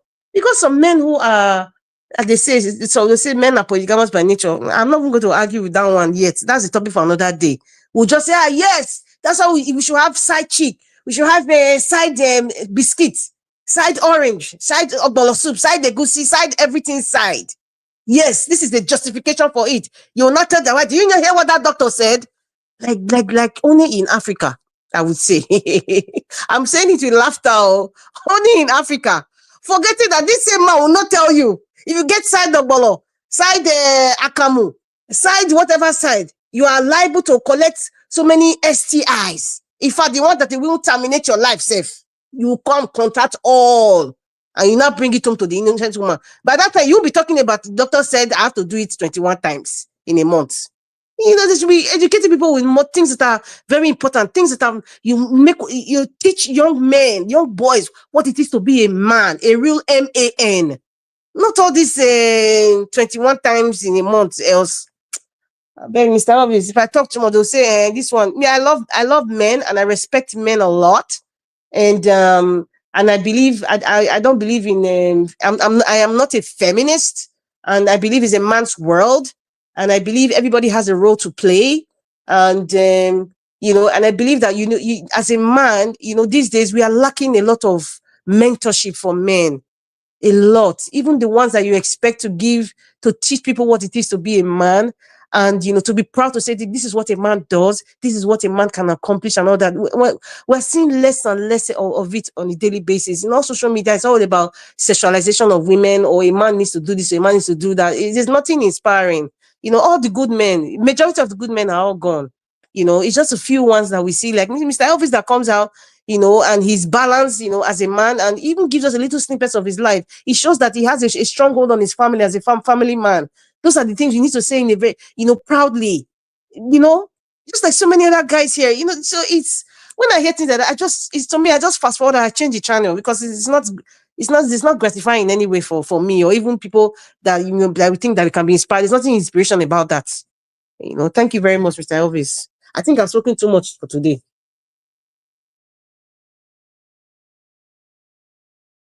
Mr. Elvis, everybody's quiet. Are you wanting me to be talking again? You don't do it. You don't do. Thank you. Black Don't do. I'm trying to put you back in the fence now. I was begging for you. You don't do. Darita, my ear they pay me. Margarita say 21 times in a month, too plenty. Oga Black Panther. All those one I own now. I own view. Look at you're so predictable, Black Panther. You are goodness. You're so predictable, Mr. Elvis. I want bite Margarita today. Wait for me. Wait, Mr.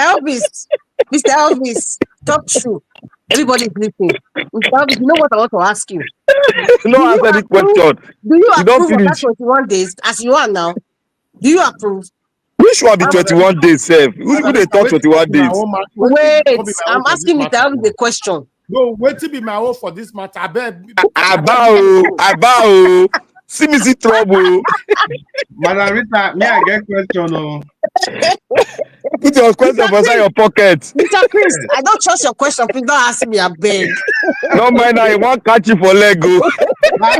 Margarita, that was very smart of you. Don't ask Margarita, I don't know if Margarita na professor. Ask her the question, I beg. Ask her. Ask me. He go corner all of that one corner. I plead the Fifth Amendment. I'm not asking any question. See how they praise Oga Niger Watch. They praise everybody. Oga. You yourself, they use that mind this thing. I'm not working on man. I prayed for everybody and I meant that prayer. I meant it. I know now. Nobody will use minus 21 days to make it seem as if your life is short. Nobody will. That is not possible. Not possible. Mr. Elvis, answer that question. I'm going to ask you not as a moderator. I'm going to ask you we need to hear your opinion, Mr. Elvis, and you need to answer the question, Mr. Elvis. I'm proposing. I know I'm on my own. Nobody will support my question, but answer the question.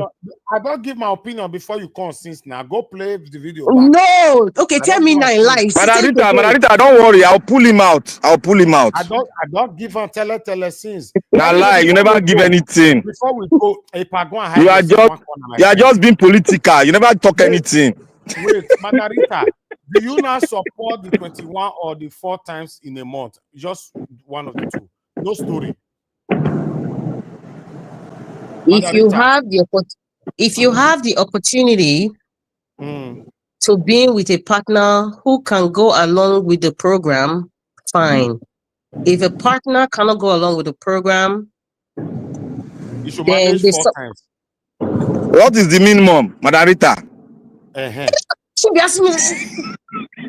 How can you minimize your feelings? It's whatever you feel. You can get hold of your feeling now. You are in control now. I cannot put a gauge. People are asking me to put a gauge. I like him. That's the way Margarita talk. How can you minimize your feelings?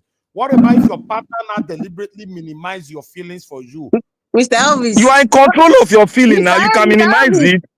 That one is calling the Egbe and you supposed to talk. This one is not. You're asking me questions that I cannot answer. But I've just told him my opinion. That's wait now. Listen, Mr. Elvis, I have just told you guys what that man said. I feel it was very shallow. It wasn't educative in any way because that is not the truth. Okay. That guy is a medical doctor. Forget that thing. Don't be forget. I know they forget medical doctor things. I know they forget that. Black but I bet not forget All of you medical guys, doctor. all of you that I are know talking here. but Arita no be medical Let me doctor, wait. so I am not he's a a medical social doctor. scientist. I am not a Black medical Panther, doctor, neither am I a social scientist. We But need to protect that man by all means, so because We need to protect manhood. wait, Mr. Elvis, Okay, Mr. Elvis. are you trying to, Mr. Mr. Elvis, Elvis? It's not answered my question. let No. me also come in here. Let me also come in here. Joke apart. I wanted to come in But here. you Look, did there, don't sir. hey, madam, but I just dey listen you. You know, one thing is this, this very issue need re-education because the lifespan of a man varies by age when it comes to this very particular issue. And if you are saying for the man to live long, 21 times a day, at what age? This question have to be asked because the Let me reason why answer people the goes question. around. Okay. You see, Nigeria, where is Nigeria? Should I start on my own submission or answer the question? See, I wanted to elaborate on something, but just go to that something because that thing matters a lot. Okay. You see, when we are trying to analyze that issue, let us go back to history, then bring it out to the present, and let us look at the factors that are affecting us now concerning environmental degradation and the kind of human diseases that is all over the world. Those factors is going to be our determining factors. Now, if we go to history, when our forefathers were there, even the days of the Moses, the Israelite and whatever, the Arabian, Arab people, if you look at the amount of why polygamy, they practice polygamy way of life, and they have a lot of concubine includes with it. So if you look at all those things, you can determine that thing that they have more than 21 times in a month. And during their days, the environmental degradation was not even there. They were trying to do what? Increase populations so that they will have more strong men to fight and dominate other people. Now we bring it back to this time. We cannot sustain it because those factors are affecting us. But that does not mean that we can condemn polygamy. What makes you believe that polygamy is bad is the Bible that they brought, this religion. It's religion that changed the minds of everyone, and some other factors we cannot discuss here. I quite not agree with your explanation. I will tell you why. Wait. This guy was not talking about having children, many children, for you to have more strength and more power. He was just trying to say for you to live long. And it was so specific to avoid some certain disease. You must have other women outside there. He's just talking about pleasure. So it has no connection with what our forefathers practiced. Have you listened to the full video of that man? Wait now, I've not listened, but the one they just showed today. You see now. I can talk from there, but I don't know whether you have seen the full video because the man I've seen the full video. It never elaborated on population growth, strength, and whatever, but he was trying to talk about a specific disease. But the question is this: I want to ask people because what we young men, the real problem we have is that parents, particularly father, they don't want to see their children down and talk to them the importance of age when it comes to these things. And some people are of the age of 30, 35, or even before 40. They thought it would be like that when they are 50, when they are 60. The answer is not going to be like that, my dear. Even the polygamy you mentioned, when I was growing up, I met polygamy. But most of our forefathers who practice it, most of those women, they just married them when they were young. They raised this family together, and they were not like the thing they really have in their minds to have more children, more family. Like that first, the motivation behind it, like the first explanation you give, I agree on that.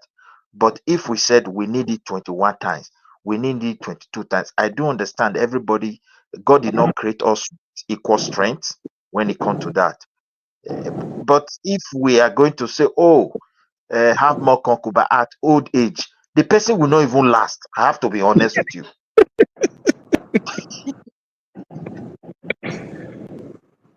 Black Panther, you dey laugh. You saying the truth. At old age. I don't go laugh. I don't go laugh. Now laughing matter now. It's coming from me now. You be the first to say it's not true. It's coming from a man.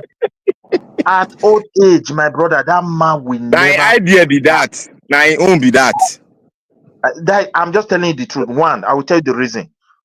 You see, if men that practice polygamy that marry at a young age, and at the beginning they can quarrel, they can settle. The wife will not get to know that they are with one man and they are raising children, whatever. This is no problem. They settle their problem when they were young, and now they now manage, continue to carry on. The man can last on that case. Then, if a woman has raised kids with you to society level, and now you are bringing stranger into that marriage, do you know what you are creating? Your children and their mother, they are going to turn against you. Just have that one in your mind. And that's why many men are no longer lasting today, because they just want to do what their mates are doing without not knowing when their mates started those things and how they plan for it. Except that woman is not good, he has betrayed that marriage. Then that is a different case. And again, you that old man 50 years, or you want a young girl of 20 years, that is your daughter's age. And by the time your wife caught you with those kind of small girls, you know that man will no longer have peace of mind. We need to be honest to this, except that kind of women Midwest, let me give my submission first. who are not productive, and they just like whatever you give to them, you give them anyhow. That one is enslavement, to be frankly speaking. Miss But what? Miss what? A woman that is viable, Let him you can't do that. But one thing we should do, if a woman is not giving you what you want and you know it's not good, that is what my sister said. You have family. So if you take her there first, she's not there, will not know the reason why you want to bring another person in. Just tell them there, if you not change, I'll bring another person. So nobody will blame you. So that's a different case. But for you just to put your eyes anywhere you see skirt, like what is going on in Nigeria today, go there, the level of things you will see. It's like our people have lost their conscience, both male and female. No more respect at all. Anything miniskirt will blow past, they're already confused. So we can't encourage that, man. We have to be honest. Thank you, sir. Is anybody there? Yes, Black Panther, talk now. Yes, right here. Okay. Yeah. Let me give my submission. I want to thank you to everybody. It's fun listening to everyone, and then we are learning very well. I must tell you the fact. Forget about the smile. The smile is just to make it fun, like a family issue. And I want to thank Watch, thank everyone, thank the people out there that are listening. We all are learning, make we just put our ground. Then I want to thank Mommy in diaspora. You're simply a diamond. God will continue to protect and guide you, give you good health in Jesus' mighty name. Now we'll start from the last one, Madaritas talked on, before I go to the man. Madarita, you know where I'm starting from there? You see, polygamy was a way of life in the old days. It's even a tradition. And it's still a tradition in some other religion. And now, there are disadvantages and advantages of polygamy, which if they discuss it, put it on the table, and those that have tried to put it on the table, they will bring up the advantage and the advantage and disadvantage. Because I cannot condemn it. I'm not in the position to condemn it. Because there's so many things, so many factors that brought about that it was there before we came into existence. And now, what brought it? Because I don't like condemning a culture. I don't like condemning it. You can remodel it, but I don't like condemning, because that's something we all make reference, it's part of our history. Now, if you look at polygamy as a whole, then they were using a lot of factors like population increase, some other things, trying to Some tradition were using it to curtail the women to behave well within the family community like that, and then some other factors they might bring up. And there are so many. I've asked a lot of I asked my grandfather a lot of things, and he gave me a lot of reasons, which is so sometimes some are funny and some are very very very serious. Now, if we have to look at polygamy, you know what the reason why I'm saying is that before the advent of religion, like the Christian religion, before it came to be, we are practicing it. We weren't having all these issues were there, but they were being curtailed by the rules being laid down by our forefathers. They were not having so much issue on it. But when time evolved, when the time started coming, time started changing, then they brought about, because nobody knew, nobody was even thinking, oh, polygamy is a bad thing during that era. But what brought about it's bad, it's not good, is because of the religion that came into be, that they introduced to Africa. When it came in, then it was there that when Jesus Christ came, he made another law that it is better for us to one man, one woman. It was there. That was when we started thinking, because there was nothing like that before. We were blank on it. That was when we started thinking. Yes, we started looking at it. Then we bought into it, and like that, we bought into it, and it started. Time evolved, and it started, change. But I'm not in the school of thought in condemning it, because my grandfather was in it, and he made a success of it. There was no rancor, even when he died. He gave even the women parcel of lands. Up to now, they are so happy with my grandfather. A lot of women got inheritance of land, which in some of the men that you have today, they said, oh, the women, they said they told a lot of lies against our forefather. Oh, the women doesn't get inheritance. So it's a lie.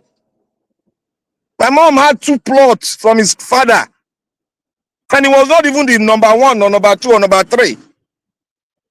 This will show you that there's some things that many said about our forefathers. They were lying, maybe because of selfish or maybe something that they didn't agree with what they've done in the past. What I'm trying to say, I will never condemn the system we practiced before. Rather, I will make an amendment because of the dynamics of the world now. Because even if you want to practice polygamy, you have the finances with what is going on in the world. You can't. You can't do it. It's not obtainable, and it's old-fashioned. The world has gone past that. And come to think about it, what is the world going into now? The world is making, there's somehow a reverse push now. You see one woman, one other woman fighting for a man that is already married. It's happening. It's happening. If people don't know, it's happening. And this is what the Bible said. It's already happening. I've witnessed one before. And if only me can witness one, that means multiplying, it has multiplied. But we are not seeing that in that way, because the world sometimes history sometimes repeats itself. And now we'll go to Peter Obi issue. And before I go to the doctor, Peter Obi said something. That is his personal opinion. And Peter Obi, one thing we should know, Peter Obi is a Christian. If he has grown in the Christian world to a level where he look at forgiveness as one thing that he must do, so be it. He does not want to divorce, but he forgives. And he still retain the wife. Even the Bible said it. You can either do away with the woman if he commits the offense, or you retain her. That's it. It's his own opinion. It's left for you to either go any way. So any way you describe it, Peter Obi is a Christian. That is what his religion says. And he goes with the other option that I will forgive and forget and allow we move together. I cannot divorce. He stand on that premises that he will forgive and he move along. That is it. But some other culture, tradition does not allow it. We have been built, like I said, the emergence of religion has built us, have transformed us to another kind of psyche that it's personal. You got to respect it. So that is why I can't really go deep, dabble into it. No amount of hypothesis you put that will make things. But what I look is, I'm looking at it from his own religious perspective, which is Peter Obi is right. Likewise, any other person might take that part, while other people will just take the other part of divorcing. It's your option. It's personal. So I won't go deep into that because it's irrelevant if I go deep because I don't know what way each and every one of us will go about it. Now I will come to the doctor. You see, this man is a doctor. And the people that were interviewing him, I listened to that tape. The people that were interviewing him, I don't know what happened to them. Maybe they lost how to ask deep questions to a doctor. They didn't ask about his research on it. And that was what I was expecting him to say. I am not agreeing with him because before I will agree with him, I know I respect him as a doctor, but before I will agree with him, he will tell me the research work he has done on it. And he will tell me, and what postulate did he use? And I will not see it, look at it, and I'll see whether we agree or not. Because he has to have experimented on it. He has to bring out his conclusion. He has to bring out his findings. You don't just tell me and I push forward. No. Everybody has a different level of sexual, different sexual desire. I don't know. Everybody has different level. Some men do go 4 times in a week. Some go 2 times. Some go 3 times. It all depends on your own what you believe. But I've heard doctors say what he has said. It's not only the first. It is not the first time. I've heard a lot of doctors, but they've not been able to prove to me beyond reasonable doubt. That's where I'm finding a problem. Most of this word comes from the African doctors, but they have not been able to prove it to me. Because if you don't prove it, because I have a science mindset, if you don't prove it to me, you don't tell me the postulate you use, you don't tell me your conclusion, and a lot of things need to be put together to know. And we now personally run a conclusion, either accept it or don't accept it. That is where I stand. But everybody have a sexual desire anyway. If you want to go 21 times, you can go as long as your body can take you. And as long as you can agree with your woman, because some might have higher than the other one, while some might have lower. Some get married, they have the same level of sexual desire. Well, if it's happy by them, so be it. But that will not go against it. But that does not deter you. That does not deter the longevity of a man. It doesn't determine it because you don't own the life. You cannot say when you're going to die. Anything can happen. A lot of people that died from COVID, they were expecting it. Some of them were 80, some of them were 70. They will also live longer than where they are, but something cut short their death, cut short their life. So these are the events of life. We cannot determine it. We can only, that is why we need people that have experimented on it. That is why we can only say, what we cannot say is, you cannot say this is specifically defined. This will determine your lifespan. No. Because you don't own that life. Even the doctor don't own that life. But they can talk on other medical issues. Yes, we can believe because that's where they are specialized on. But when it comes to life, they are not specialized on life. They are not specialized on life longevity. There's so many factors that can be there that the world has postulated, but that does not still determine the lifespan of a man. So that's where I stand. On the governor, I have said it year and year over and again. Obasaki to me is guilty. And I gave him 20% out of 100% score point. The reason why I gave him 20% is because I've seen some other things that he have done. I've seen some other aspect they have done. I've seen some that he lied. And most of it, I wrote it on the comment section. Those of them that are saying fiber optic, those of them that are saying the school, what do they call the school stuff? Let them come out here. Let them come out here and see what it is. And now we are talking about those that have. Obaseki is a genius. What they call him. let us bring his budget and let us bring the budget of this man that didn't go to the university, and let us look at it and look at the one that is more the people and the one that is more of the politician. You will see that this budget being brought forward by this governor is more of the people than of the politicians. Look at education. Obaseki ruined education in Edo State. It is not it is what we see that we can judge from. It is not what is written on the book. We've seen it. Make a phone call. You will see what they will tell you. Look at the road. He made a mess of it. Look at the light. He made a mess of it. Look at all the industry they set up. He made a mess of them. What is too hard? What is too hard? Look at what Enugu State government do. He set up an asphalt company that produces asphalt for maintenance of road. It's right there. We can see it. And we can see how much is generated there every day. And they went on this what did he call it?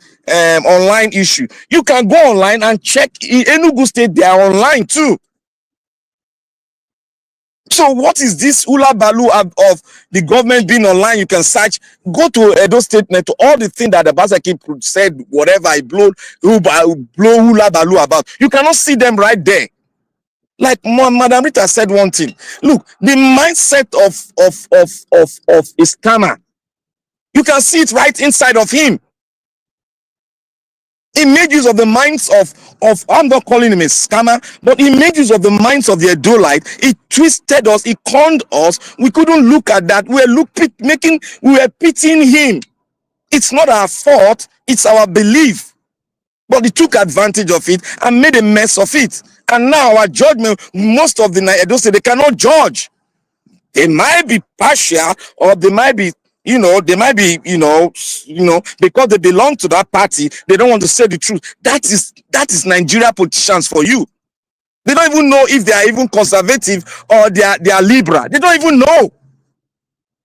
They don't know the school of thought they belong to. They just see politics, let us just make money. That is the belief of an average politicians in Nigeria. That is why I get angry with them. None of them can tell you what they believe in. None of them can tell you the school of thought they believe in. None of them. They come here every time. They speak all sorts of things. Oh, sweet words. What is your school of thought? Where are you coming from? Are you a liberal? Are you a conservative? You must state where you stand for, so that we know where you are going to. That is why I looked at the woman, the conservative leader in England. I look at her, I know where she's coming from, because I believe in that school of thought, but not an extreme. So where she's saying something about the Nigerian police, she has experienced it. If you don't experience something, you cannot say anything about that thing. You can only read from the media, and that is not, the media can coerce you and box you.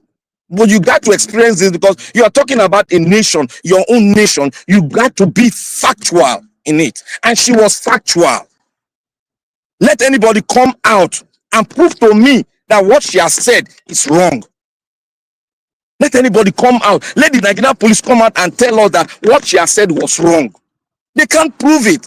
All what they are saying, oh, she's not patriotic enough. Who is the patriotic Nigeria? When we talk about patriotism, all of them will say you are against their own party. Now, let me come to the Judicial Council, what Afa Babalola is doing. Afa Babalola is doing a personal, what I call it, vendetta. He's taking it personal. He doesn't want to go through the due process, because if he go through the due process, he will find himself, he will be a laughing stock. You can see an elder statement. Let me tell you guys now, Wash. You know that 75% of the Yorubas, they don't like what Farotimi is doing. Barrister Dele is doing. They are against him. That is why I see most of them are not talking. I've gone to all the media. They are all against him, because they hold that man to the highest extreme. They see him as the founder of judicial system in Nigeria, the last man. So they don't want, they are so coerced. This self-esteem, this try to propagate my own culture over others. They don't care whether that man's told to become that icon. They don't want to know, but they want to see that their name, Igbo, Yoruba, up there. That is what is going on in their head. They don't want to see they don't want to go deep and let us see what the mess he has partaken. That is why when we talk about Obasanjo today, people will come and flag us, give us red flag left and right. We know the good he has done, but we are saying the bad that he has done is more than the good. He has led the country to where it is today. Can we give him another chance? No, we can't. Do we want to hear from him? We can't. We still want to hear maybe 20% from him, but we cannot go past 20% because he knows it. He has been there. He couldn't do any damn thing. But that does not take his achievement away from him. We know, we see. But he would have turned the movement of the country around for the better, where the hope of the common man, we rest on the judiciary. But he didn't do that. And look at where we are today. Because of one singular man that decided to stake his neck out there and say the truth. Now he is being thrown down. And the man, Babalola, who is an icon, who knows the law, is now personal, it's now being personal vendetta. He's not going through the judicial system. He's not subverting the judicial system into his own self as the owner of it. That is what he's doing. He has the right of bail. That is constitutional right. Dele has it. Why have they not given it to him? Let them seize his passport, but let him be out of that place. It's not a bogus attempt that you can lock up a man. That is never done. You can't lock him more than 24 hours. You can't even put a bail of 500 million or so whatsoever. You can't do that.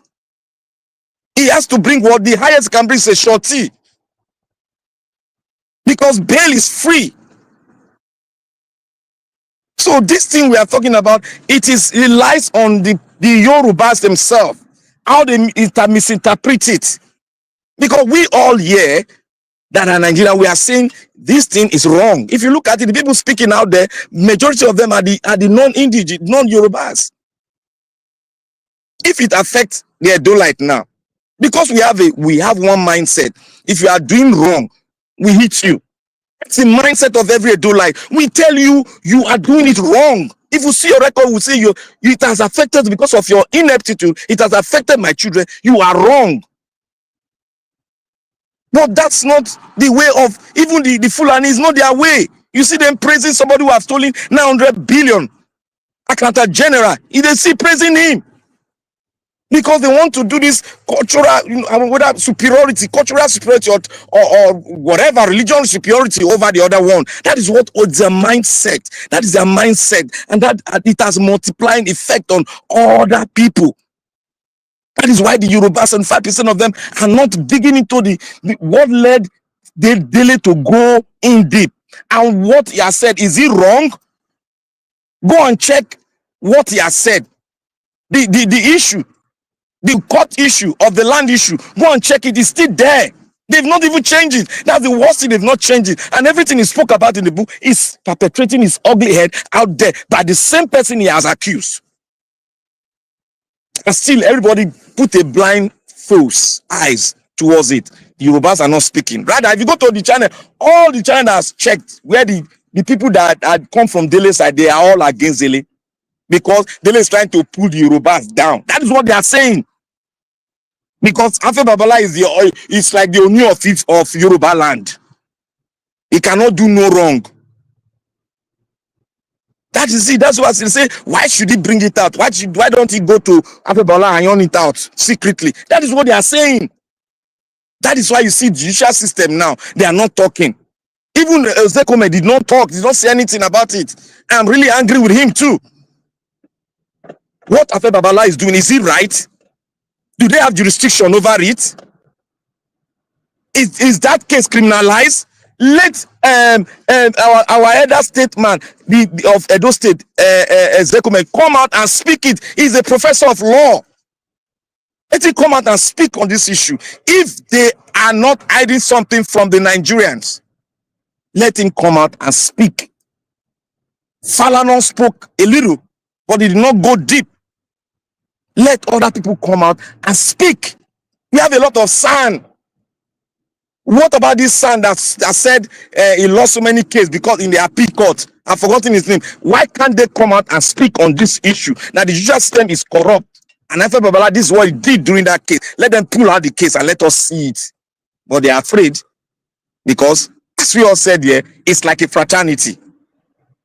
Now the judicial system, now we are seeing it now, that it's corrupt. They want to cover it up so that Nigeria will not see it. We have already seen it. During a big time, we saw it. Where somebody, a politician will tell you, go to a court. Must the court do the court own the sovereignty of the nation? That's a fundamental question. The sovereignty of the nation belongs to the people. The people tell us who their leaders should be. But now we have given sovereignty to the Supreme Court and Judiciary. And look at what they are doing. That is what we are against. And that's why we said the judicial system needs to be reformed and let us take away this colonial nonsensity going on. Thank you, Nigeria Watch.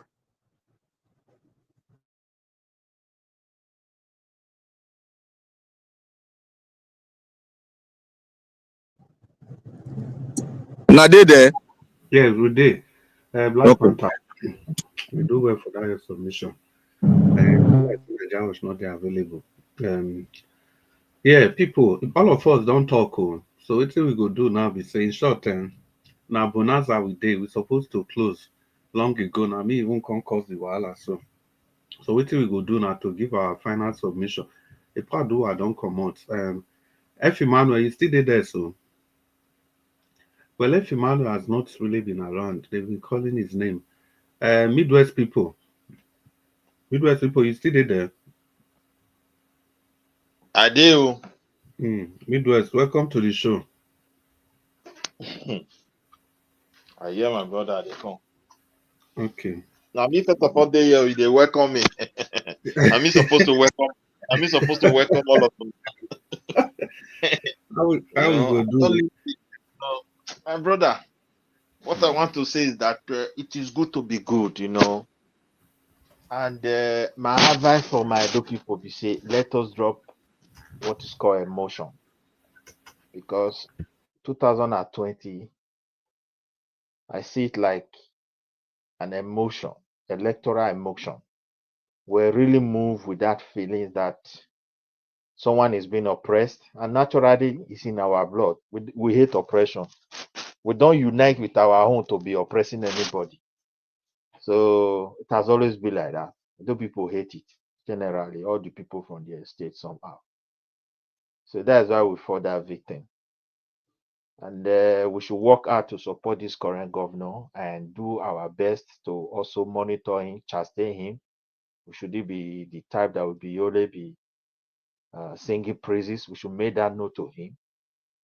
Look, if you don't do it good, at least from 6 months time, 1 year, then we can come for you. We are coming with full force. That one would be very, very okay, because the previous governor, the outgoing governor, he made so many blunders. Because for me, the way I consider him, some people are just born to be wicked. They don't have that human feeling.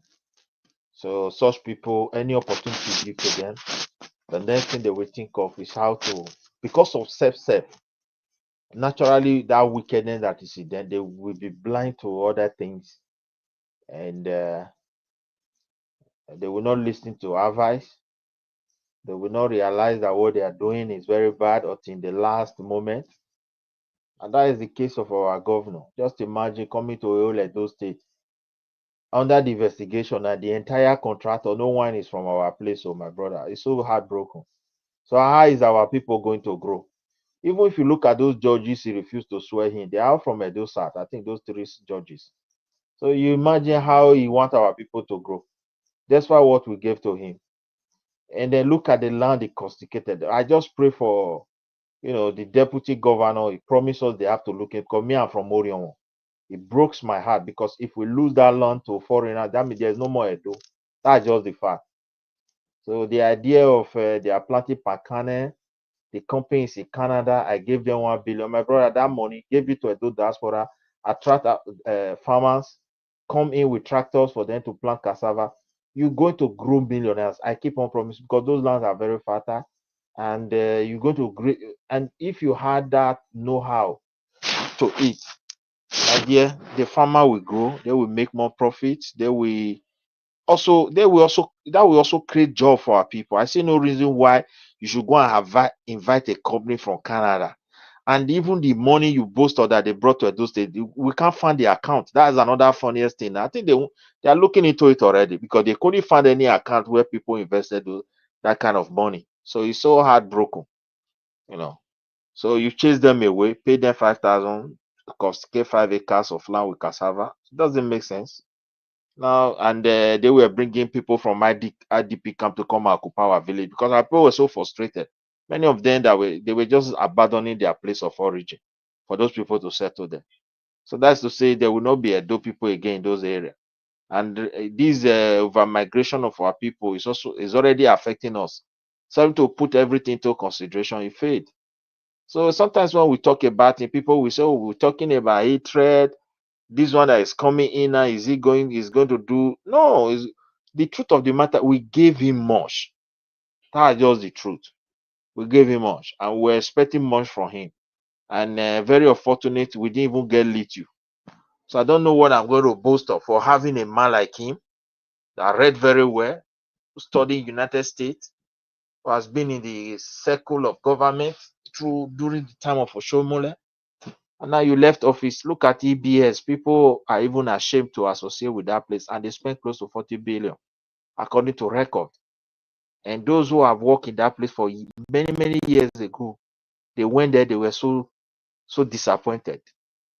So if you talk, I don't even know what to point to. That's my take on that. You know, I don't know the reason why people clap for him. They also deceiving people with e-governance. Sometimes I don't understand what is e-governance. They say, oh, they know they print paper. I guess, say, what do you mean?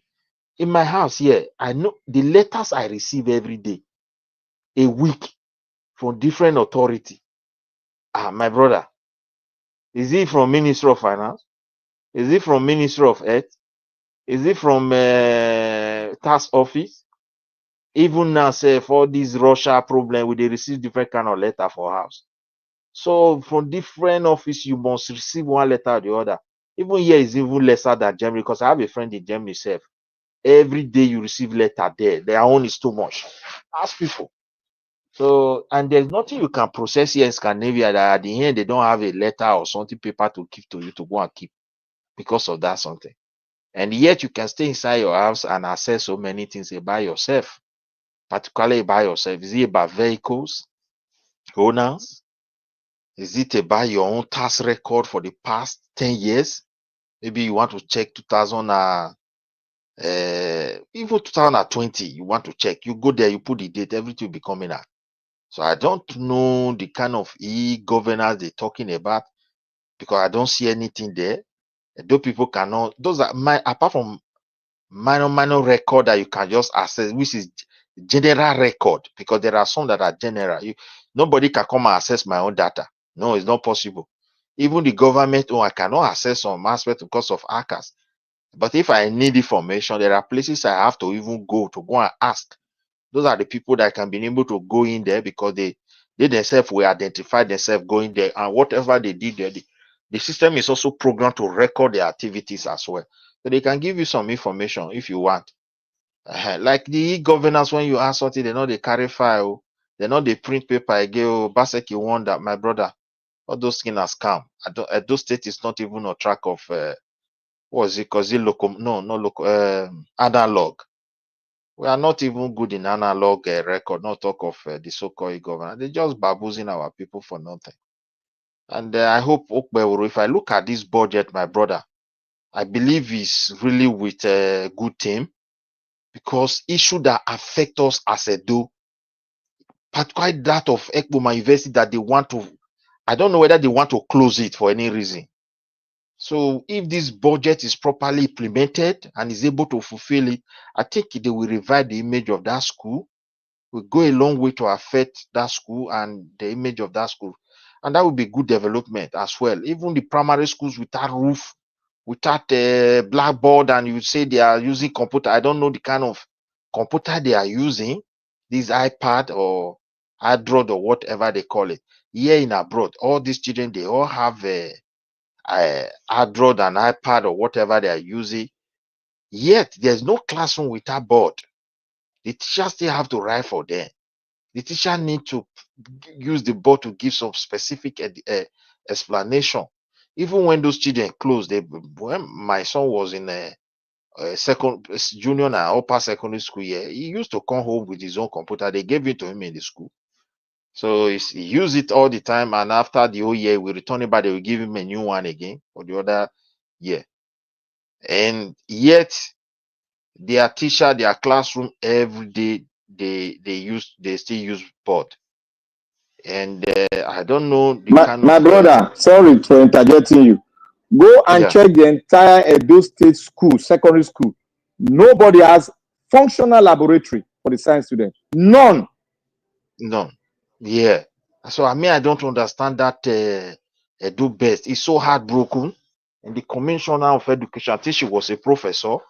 So my dear brother, with what we gave to Obaseki and the level of disappointment I have as a person, look, I don't trust any politicians again. I'm just praying that we don't have the one that can sell us. So I'm becoming so afraid of these guys that are so intellectual. I'm telling you my church mind, because my sincere mind, I'm so scared of all our politicians, and particularly those that are very mean. That is their heart. They don't care. May we not made mistake to give power to the wrong person. People will so it make people to suffer, even from the days of the Bible. That is just the truth. Yeah, if people have bad leaders, the people will surely suffer. The guy was so mean. If I look at the levels of wickedness, I cannot imagine. Look at the way they left the office now. Government vehicle. I think the commonest asset, fridge, furniture, minor gadget. They took all of them. The vehicle, they took all. And these guys are crying, come and give us our mandate. Aswan is the one that fit for the job. He's just going to speak very good English. Is very, my dear. This same Okpeburu, when they were buying people in those central, all those states, now it's time for people that they can organize something, putting money. He did not run away. He stand. This man you are seeing here. So I still believe he will do much for it. Even the security, they are going to address it. Thank God now we are already signing, they are already, state police. And he's just there at the rightful time, because this is a man that respects the traditional institutions. Because I want our king, our chief from all Edo, all angles of Edo, to contribute to that formation of that police. We can't throw it into the hands of only politicians, and look for a way to make laws to suit whom we are, how to manage it. And I think Okpeburu we do that. He's not going to do I know it best. It's not a matter I believe I know it all. It will create a chance for people to look at, even diasporas, that the professionals we have in diaspora that are in that field. I pray for him to create chance for them, and everybody will press together to utilize this opportunity effectively, so that it can benefit every one of us. I think I've spoken much about that one, and I still want to go back to that Peter for B. We cannot bend it left and right. When you are there are certain position that God you find yourself. Be careful the way you use word. If you said you are not going to devote for anything, leave it there. But when they are forcing you into that of adultery, at least you should be firm about that kind of something. Don't say can go and do it. The shame belong to him. It's none of your business, and those kind of something. We don't pray to find ourselves in those situations, man. That's not something someone should joke about. Because any man that finds himself in that situation, to recover for is very difficult. Even when you say they said they want to forgive. Sometimes it's not easy to even forgive. So, but those who have found themselves in it, who can forgive, good. But I will tell you, many men, they are not going to find it very easy to get through that kind of pain. It hurt a lot. So I don't think anybody can go to television and a man of his caliber coming to rule in Nigeria, complex country where you are various levels of religion, faith, and belief on this very particular subject. So you shouldn't you should know his position. You should know what he's vying for, and know the way to tackle some issue, even when it doesn't, for you, it's just like this. But what about other people that heard about it? So how will it affect them psychologically? That is the area I want to speak to. But it's free for him to come out another day and elaborate about what it means, because he was not really specific that he will tolerate that anyway when I look at that interview. But he just say, I'm determined, I'm married, which is very good. So I love him for that. So that's my own take on that one. You know. Thank you, Brother Chris. I give space to another person. Let us still talk other things. Yeah. Midwest people. I just may I let you talk. As of that and watch no day, but be that as it may, we get targets. We will soon round up. Yes, Midwest people. You do well for your presentation. The only thing where I will get to talk inside the same way we support Okpewolo. Well, me in Edo State, me I dey support. But no matter how it is, I go give Okpewolo some time because in all sincerity, it dey make mistake, but it is stand up. It's like somebody wey learn how to waka. If he fall, he go get up. I think that's what I see that Okpewolo has been doing. Sure, so wetin happen for that budget no go happen again because like that one, he get himself to blame. Supposed to prepare for that thing properly. Fear or no fear, now governor him be now. Make him forget fear. What else? You produced two beautiful daughters. One be doctor, one be a lawyer. Wetin remain again? Abeg. When we move, Black Panther, you don't reach your turn. If you still dey there, make you open your microphone, Black Panther. Okay, I dey here. And Black Panther, the lawyer wey you talk about, wey he say in dey lose many case, and this person, Olisa Agbakoba. Yes, wetin Olisa Agbakoba don talk since then. He say he lose many cases for appeal now. Appeal court and up till now, Olisa Agbakoba have not made any statement concerning Dele's problem issue he has with the. We get another thing wey you still talk. You see this Obasanjo matter, you can't bring and come again. And now this one we talk, even when we argue Obasanjo matter, you know say this thing never even come out. We don't see now say Obasanjo even join people with the I don't know. They bribe Judiciary to get one kind judgment, destroy everything where you create but with your own hand. I've never seen somebody like that. Had the opportunity of being the best president. He tried, but he still destroy everything when he create. Black Panther. Dr. Ross, Jerry. Dr. Ross. Yes, my brother. You see, there's one thing I want to say here. Look, I will always refer to, I will not make reference comparison outside the scope of Nigeria to advise the state with our governor, Okpebolo. I want to advise Okpebolo on, because I don't know what percentage he gives in servicing of the budget. I don't know how much percent he gives to servicing of the loan we have taken. I don't know how much. So I got to know how much is given because I have not really gone how he broke it down and what certain amount of money is going to give to the loan money that we are owing.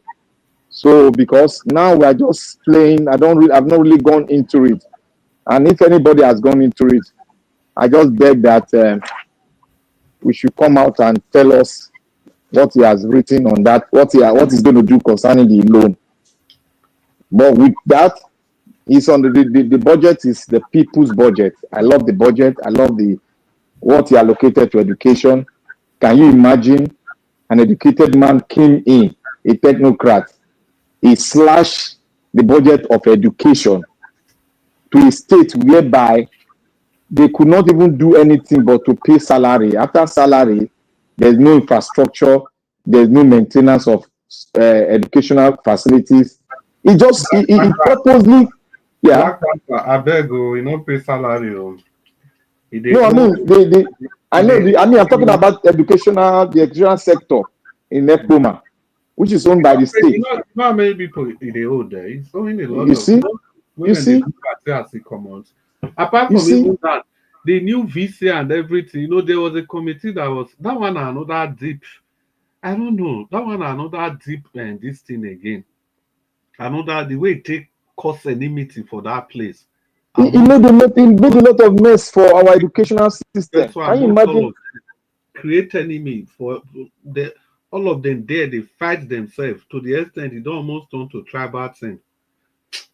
You see, what I see, we need to start opening where it dysfunction. That is what I believe. Let us start opening it up so that those people that are loving him, they should start to think, how can you be developing a state? You now collapse the educational system. You now told us that you brought Edo best. How is that possible? You collapse educational system. You now tell us that you are bringing Edo best, and look at the money you budgeted for education was not even up to what this man has brought it up to. This man has tripled it. Because for you to grow a nation, you must pay priority to your educational standard. You must set a pace whereby there is a systematic way of building the future through the education. That is the only way. That is the standard of measuring your development itself. They take those into recognition. He knows. I don't know why he so delegate education and try to use Edo best to paint it so that we'll be talking about it. And look at the stooges he took outside to start talking about it. All of them didn't even know anything about the Edo best. Now they were just talking about they were just talking about those Edo best. They don't know anything about it. Even It's absurd. He scatter all of them. He carry this way cheap couple for many places. The man do anything with now. Okay, look at the traditional institution which he messed up. We were saying it the other time. They thought, say, oh, you don't do anything there. His brother came here and said, don't do anything. Look now, this man came in, he now restore it. Everybody see it. He open up, say, see what he do. He restore them back. And they were saying we were lying. They say, you don't do anything. You know, consigner, you don't do anything about it. This governor came, he made a pronouncement, and he restored our Oba back. You see, this man just came. Look, it's very annoying. Look at all the canker home is opening now. Nobody's to defend him. Even his own people, the one that said the human capacity, all of them are running from him. The one that said fiber optic, all of them are running. There's no fiber optic on ground. You dey put fiber optic. Where you lay the fiber optic, they put that for her. And people could not tell me, we una see where they lay the fiber optic fiber on ground. Midwest, did you notice any fiber optic being laid in Edo State? I don't know, my brother. I never see anyone. My brother. So why were they telling us lie here? Why did they come up with lie? Now people they go out, go they check for themselves. Even people they support them before, they don't believe their Jesus Christ. I don't believe them. Say our diasporans go come, they talk lie.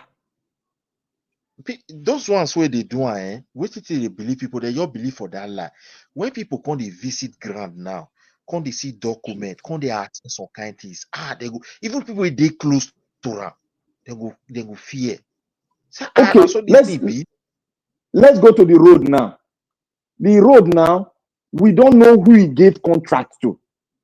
When they were discussing about this road, we were talking about the board. I think if they do road, you go put the board, we know the contractor be, because now open policy. You can't hide it.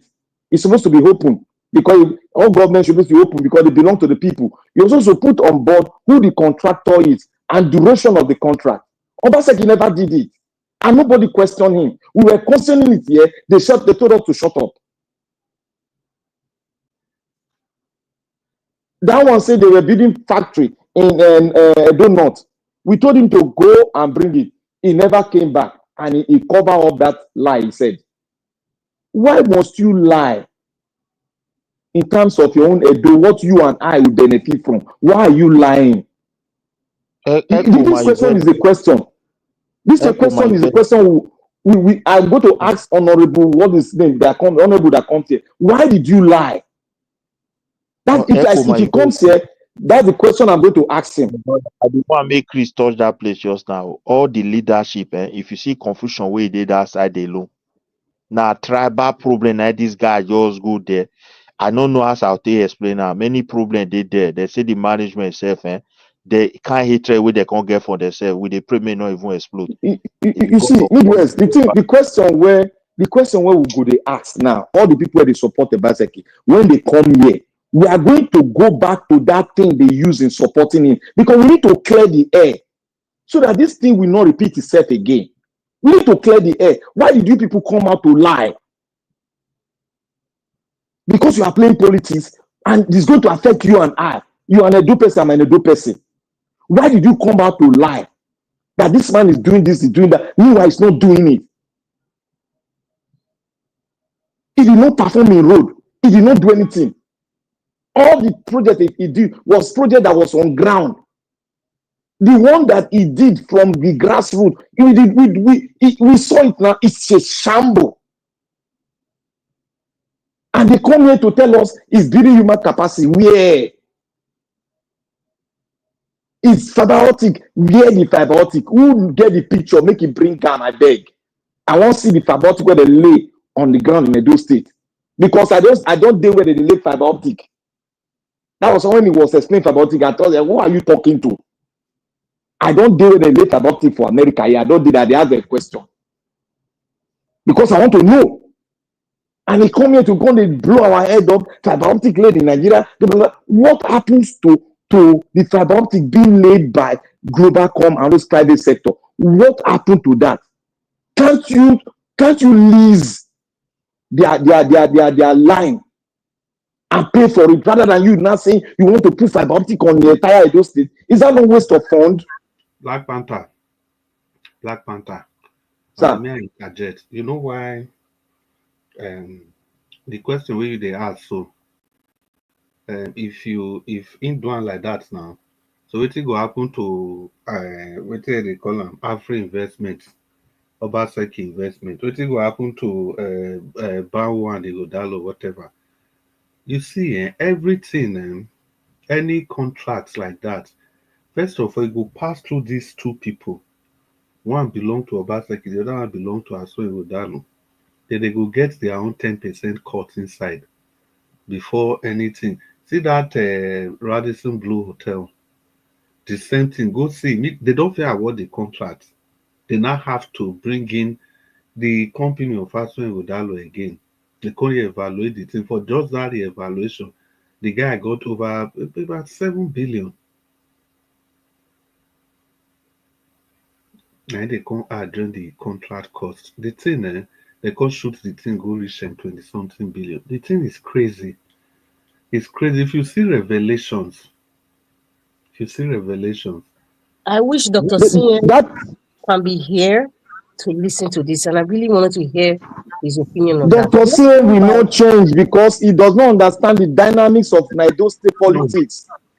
Black, I don't believe whether the function of whether I think it's just a function of everybody trying to support their candidates, because all these facts, no matter how much you try repeat them, you know, go real, and people will just like ignore it and make their own argument. Now, let's say I say be that these are all this one we they talk so now wait till they don't already they investigate to before this election.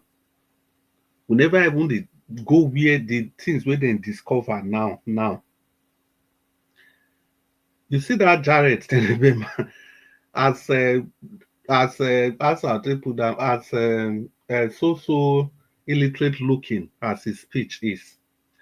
You know, say the guy don't even reply them, say make a lawyer go reply them, say everything when talking get evidence for all those things. But I know saying just they make more. But if you will see I even expected more from Aswen Godalo concerning that speech. I'm surprised. They just write one letter saying may retrieve all those things or whatever. I don't know. The thing is, if you Aswe Godalo will not make one speech. If you see, may I quick talk about every single project for Edo State, this man shielded the people of Edo State from all those things. Everybody when you stay work now, people from outside the states. The first thing Okpeolo did not part of this thing where they talk, say the man. You see that central hospital, The My brother, contractor, the for their contractor, yeah, the contractor we they in charge. The contractor where they run am as a private hospital. Now those one be the first people where they pursue command. Now they say about Babalola is dismantling general hospital across every. I don't know. In fact, you know, say the Akata general we use for there is not from Edo State. That man we there. now only that one you see that. Oh, the guy is not from Edo State. You see that Saro farm. You see that not only that one now. See Saro farms, which will be the end. Yeah. You Edo State money, they take over $500 million dollars loan. Then the board of directors, more than go look the names of the board of directors. If let's now, my director have talk these things, say we're doing our presentation, say Obaseki just take Edo like as I bet those one are bush people. We will come from Lagos. All those people are beg, those one are bush people. I don't want to deal with them. And of course, the guy it will not be that one. How can you tell me any successful Edo man like that from a prominent family over close to 70 years, where he built house for Benin? Where their investment for Benin? Nothing. You fly come Benin on Monday, on Thursday they don't come out again back to Lagos. I don't know. Yeah, Mr. Chris, you see, we could close. Thank you. Black Panther roundup. Mr. Chris, you see, everything I believe there is always a consequences for every step. Nigeria was trying to talk something. I don't know. I don't want to quick round up. Okay. Black Panther roundup. Yeah. Let me round up. I said there is always a consequences for everything a man does on earth. And I believe when I said this man is guilty, I know where I'm coming from. And when the Kankan is being opened up, I am not surprised. Well, but Black Panther, I want to thank everybody. To declare I'm guilty now, not be you. No, I don't declare I'm guilty. So anything you talk, comment on my phone, I not send. I not send again. He go to open, go to reveal himself. Thank you. Thank you, Black Panther. Madam Rita, may you quick put your mouth. Yeah, I'm just want to say good night and thank you very much, Mr. Alvis. God bless everybody. Thank you, Madam. It's a fine place to leave it. Mr. Niger Watch. Thank you, Oga Chris. I appreciate every one of you, my wonderful people. Thank you. Before we round up, I'd like to put this on. The way we'll be talking about Obaseki, left and right and all that, I want everybody to also prepare themselves to lambast Babalola when it's not going well. It must happen like that. You know, for me, I don't mind when people checkmate on people and call people out, but when it reach Babalola time, you know, me not come be like saying now only me call the talk a year. You know, maybe some people, you know, to even come to the panel will become a problem and all that. So although I know our people for here, they who will always be there with you no matter what. But the way Babalola they go so, the way they go so, except miracle happen, you get why. But I'm piling everything together because I know how many people talk say we run more than our shadow. Naija Wash, the way you ought to take the matter, you know, your weight small, make you still give him time and all that. We are giving him time. Let's see how it goes. You know, with the pace that I'm seeing, with the pace that I have put in place, although you have not started nothing, you know, I have indicated everything and he has not started nothing. But for any reason, he started a lot from what you have from everything they have indicated. That would be nice. But if not, let's make ourselves available to criticize these people at all times. Nigeria, I promise you, I will be there. See, but let's from Nigeria, 6 months to 1 year, I will always be there. Just give time. So from there, I gather my own fight too, and like that blunder way make him make sure say next time not repeat himself. But that budget, I not too much see anything bad for inside. With the details we follow. Now the implementation, now we can't wait for. Not doing that they reach themselves. So that be we're here together. Yeah, that's very quick. Midwest people, I like this thing when Nigeria was talk. So you know, say we don't first talk and before after your presentation. Say now, may you understand. Now those states, now me the support, not be Babalola per se. So if you reach time where we go begin firearm, I hope say you don't go talk say if you like say people don't go change or people don't go take bribe because that be the common thing. Because you campaign for them during the campaign. You My campaign brother, for I don't them, pay for and we this are platform. waiting. We are I waiting. don't pay for platform. I don't pay. I know what it stands for. Okay. Not be say we not go feel argue for things, but estate now our own. For the Yeah. past years, I know say really my heart bleeds when I look at society things. But however, we have gotten a new person. I know how complex it is, the situation he found himself, but that does not mean we will not monitor it. There are natural things about him I don't want to talk about, like Midwest, we are ready. We go yeah, come time anytime. We are ready. 7 months Oh. time, we let them know say no. I even talk when I dare just now say, man, you are not here for to come they sing hallelujah follow you. No, you must buckle up so that we not go day shame. That be something where they not give me money, not give me position. When I call the Obaseki not pay anybody for years, and when they come 4 years ago, people do with church man. I saw it still be for this one. So I get that belief, my brother. More your exercise patient so that we'll do one. People we not doing like other people. We will get specific. Make the one will be emotion. No, we just remove one. We just the wash. That be the thing. Oh. Okay, thank you everybody. I appreciate you all. Now God bless you now. I appreciate those of you that came into the panel today. Thank you once again. Oga Chris, thanks for all that you do. Oga Emmanuel, I don't know whether I managed to talk on this broadcast today. Thank you, Oga Midwest people, Black Panther moderator. Thank you, Mr. Odua, for coming in as well. I appreciate you all. Sir Luis was on the backstage for a long time, but for a reason you did not turn on your camera, and I indicated so many times. Thank you very much. Those of you that call in, and Deborah, thank you very much for calling in.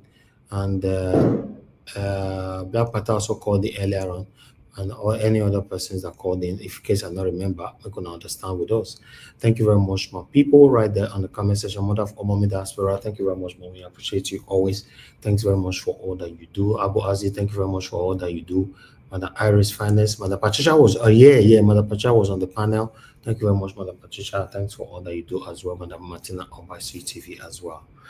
Oga, Mr. Johnson, Emmanuel, Uyi, Desmond, thank you, my people. I appreciate you all. Stella, myself, I don't. God will bless you now. Birex, I can see you, Madam Ame Bright, Peggy Modi, Divine Cross, thank you. Raf HD, thank you. I appreciate you all. We've come to the end of the broadcast. Unfortunately, I don't get anybody who I could mention. Thank you for super chat today, because nobody buy me coffee today, but that is fine. I appreciate every one of you that's always there, especially those of you that liked and shared our video today. My people, we could take all over again tomorrow. I'll see you guys tomorrow. Good night and bye.